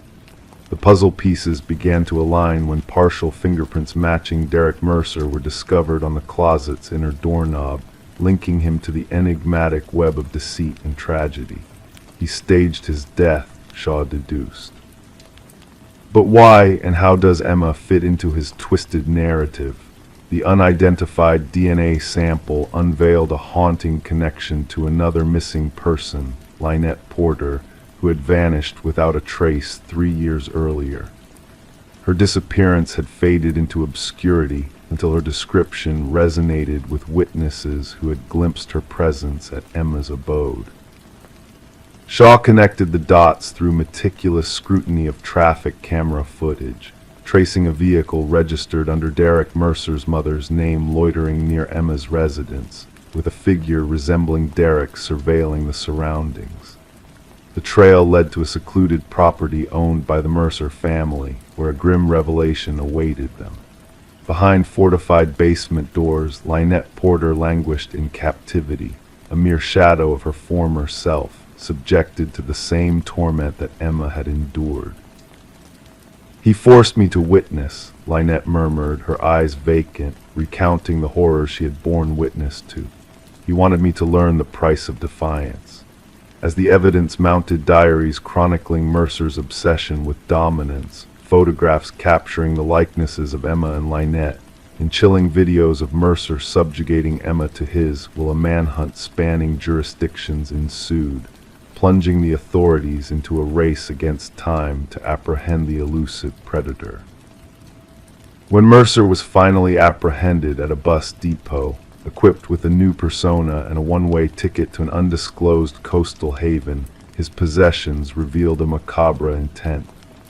A roll of duct tape, a gleaming hunting knife, and a yellowed newspaper clipping chronicling Emma's disappearance painted a grim picture of his twisted fixation. During interrogation, Mercer maintained a veneer of eerie calmness, brushing off the accusations with a chilling nonchalance. "She penned that message herself," he claimed, referring to the cryptic text on the phone. "She yearned for salvation, yet she deserved none." The trial exposed the elaborate charade Mercer had orchestrated to feign his demise, leveraging the dental records of a destitute man who bore a resemblance to him. For 2 years he had prowled in obscurity, preying on unsuspecting women who mirrored his initial victim. Emma's fate remained a dark enigma, her final moments etched in the desperate marks that adorned the closet walls a silent testimony to her futile struggle for survival. The jury swiftly delivered a verdict of guilt on all charges after a mere 4-hour deliberation. As the judge pronounced a sentence of lifelong incarceration without the possibility of release, a fleeting smile played across Mercer's lips, hinting at a satisfaction known only to him. At the sentencing, Lynette Porter confronted her tormentor in court. "He ensnared us in confined spaces, for his mind dwells in shadows. While he withers in his cell, I shall revel in the light." The harrowing case reshaped the investigative procedures for missing persons, emphasizing the scrutiny of relational ties and thorough searches of rental properties. Detective Shaw preserved the closet door from Emma's residence as a somber memento, a stark reminder that the most bone-chilling crime scenes are not always drenched in blood, but marked by the frantic struggle of souls yearning for liberation. Story 25: The Unseen Doll. In the depths of the attic, concealed beneath a worn blanket, they stumbled upon it. A porcelain doll, fragile and ancient, with eyes of painted blue gazing wide and unwavering. Sarah and Michael, a young couple, regarded it with amusement, dismissing it as just another forgotten relic from the past. Little did they know that this encounter would unravel a mystery that transcended time. That evening, a peculiar sensation lingered in the air as they retired to bed. The stillness seemed to stretch endlessly, unsettling in its quiet embrace, and when dawn broke, the doll was no longer nestled in the attic's shadows. Instead, it sat ominously at the foot of their bed, a silent sentinel of unknown origins. Sarah and Michael had been captivated by the Victorian house's allure at auction, its intricate woodwork whispering tales of bygone eras. Despite whispers of a troubled history, they were drawn to the enigmatic charm woven into its very foundation, unaware that they were about to become entwined in its dark legacy. Detective Rachel Winters was summoned on a crisp autumn morning, greeted by a scene that defied logic. In the master bedroom, the female victim lay contorted in an unnatural pose, her eyes wide with terror etched upon her frozen countenance. Nearby in the hallway, the male victim appeared as though he had been fleeing from an unseen specter. The absence of struggle or forced entry puzzled the seasoned detective, leaving a haunting question lingering in the air. As Detective Winters meticulously documented the eerie tableau, a chilling realization dawned upon her. The victims seemed almost staged, like puppets in a macabre display. Each angle, each limb meticulously arranged, hinting at a malevolent presence orchestrating the sinister affair. The investigation unfurled like a tapestry of shadows, each thread weaving a tale of inexplicable dread. Neighbors shared unsettling accounts of phantom shadows and ghostly laughter echoing through the vacant halls of the house. Forensic examinations unearthed traces of antique fabrics, akin to those used in doll clothing, clustering around the victims, and the attic a silent testament to a sinister force at play. Delving into the house's history unveiled a pattern of tragedy shrouded in enigma. 3 prior owners had met untimely fates under mysterious circumstances, their deaths cloaked in inexplicable anomalies. A connection emerged, a common thread linking those who dared to alter the attic space, each meeting a grim demise at the hands of an unseen malevolence. A faded newspaper clipping whispered of a doll maker and his tragic past, a tale of loss and obsession that seeped into the very walls of the house. The final creation, a doll said to mirror his deceased daughter in eerie perfection, loomed like a specter from the past, its presence casting a haunting shadow over the unfolding investigation. Whispers of forbidden rituals and arcane practices swirled around the dollmaker's legacy, hinting at dark arts and unholy pacts that transcended mortal boundaries. The line between truth and superstition blurred, leaving Detective Winters grasping at elusive strands of a mystery that defied rational explanation. In a chilling turn of events, the doll vanished from police custody, leaving behind a void that echoed with the whispers of a malevolent force unleashed. Detective Winters, her final days clouded by the specter of the unsolved case, retired into the shadows, haunted by the enigma that had eluded her grasp. The house changed hands once more, its legacy of dread and despair shrouding it in an eerie pall. The attic, once a sanctuary of forgotten memories, remained a silent witness to the unseen forces that lingered within its walls. And on moonlit nights, a faint laughter would drift through the stillness, a haunting reminder of a past that refused to be forgotten. Story 26. The worn wooden plank shifted under her weight, revealing a secret beneath her feet. Intrigued, she knelt down to investigate, her fingers tracing the edges of the hidden space. The floor whispered of mysteries waiting to be unveiled. With gentle determination, she lifted the boards, exposing a shadowy chamber beneath the house. Dust danced in the dim light, cobwebs clinging to the forgotten corners. And there, amidst the shadows, lay a mattress, a chair, and a weathered notebook bearing her name repeated like a haunting refrain.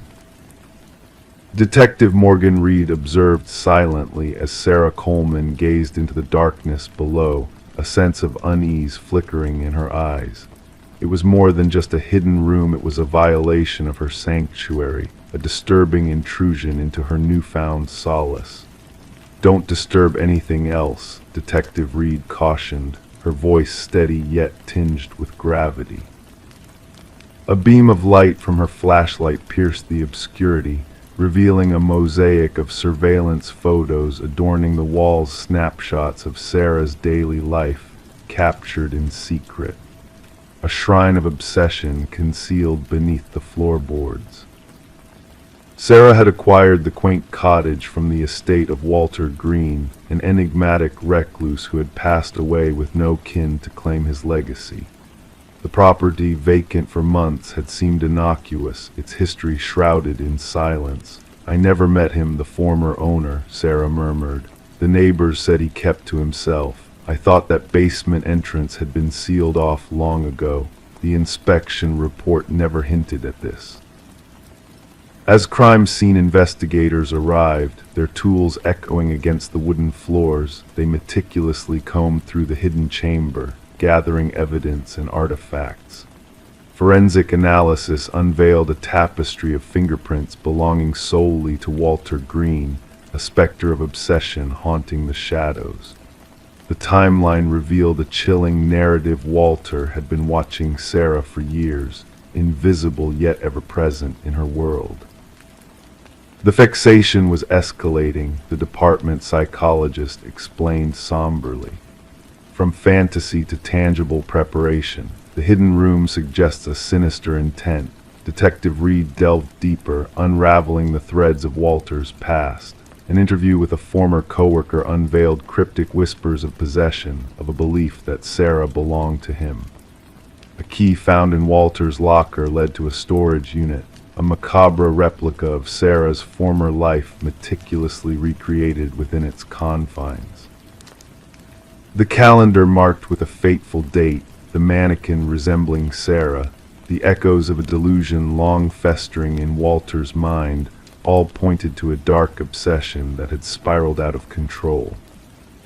Walter's history of delusion and fixation on unattainable love cast a shadow over Sarah's tranquility, a reminder of the fragility of safety in a world veiled in darkness.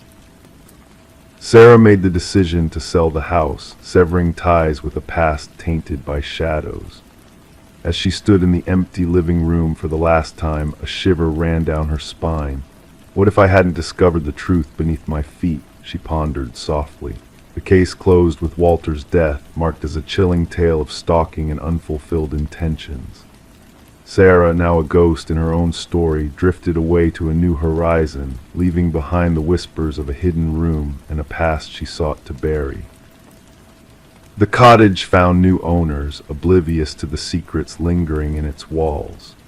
The hidden room lay dormant, sealed off from prying eyes, a silent sentinel of a bygone terror.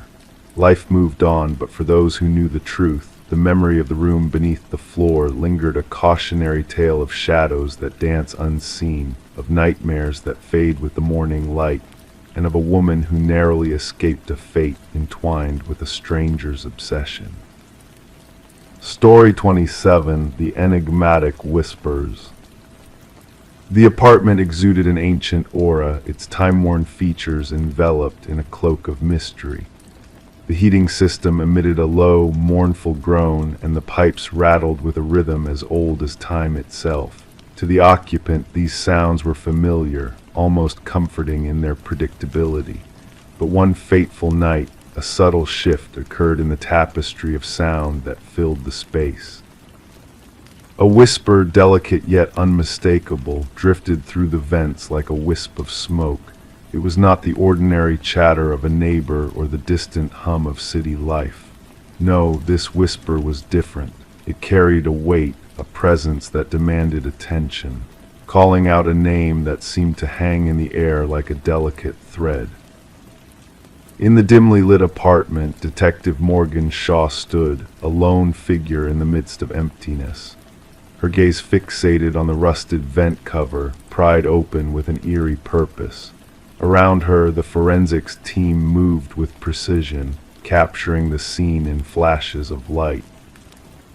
Alina Reeves, the missing soul whose absence had triggered this macabre discovery, had been gone for 7 long days before her scent betrayed her whereabouts. The secrets that lay within the ventilation system defied logic, hinting at a darkness that lurked beneath the surface. Officer Patel, his voice somber, recounted Alina's claims of hearing voices through the vents. Her pleas had fallen on deaf ears, dismissed as mere quirks of an aging building, but Shaw knew better.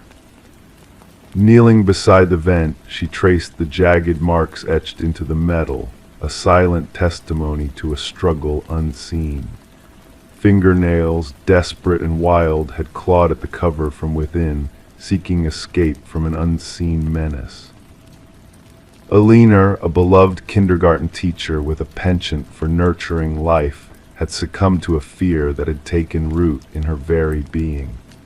Her sister's trembling words painted a picture of a woman haunted by whispers, tormented by unseen eyes.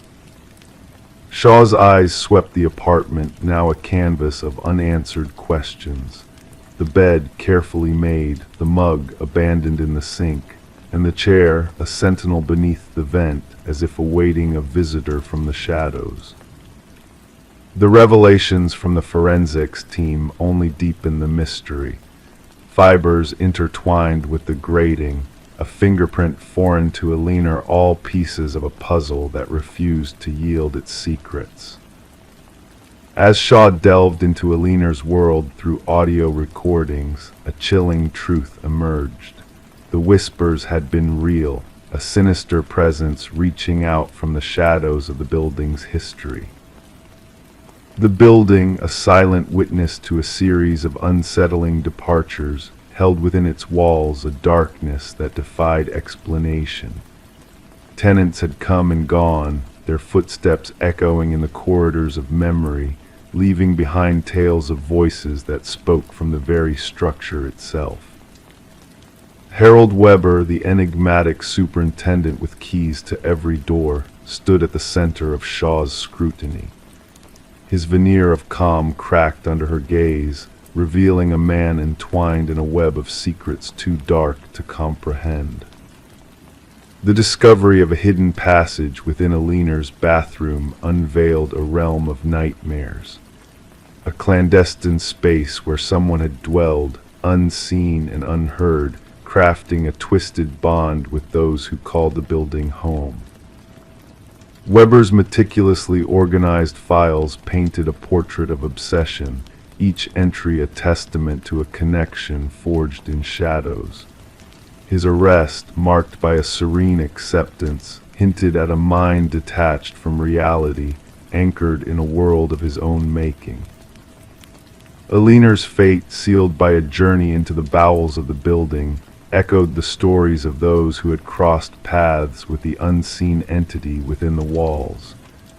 A predator cloaked in whispers, preying on the unsuspecting, orchestrating a symphony of fear. As the trial unfolded, Shaw bore witness to a man whose delusions had spawned a nightmare that transcended mere mortal understanding. The verdict, a swift condemnation of his crimes, offered little solace in the face of a truth too horrific to fully grasp. Weber's parting words, a haunting echo of his twisted legacy, lingered in the air like a malevolent specter. His prophecy of whispers that would endure long after his downfall, a chilling reminder of the darkness that lingered within the building's very bones.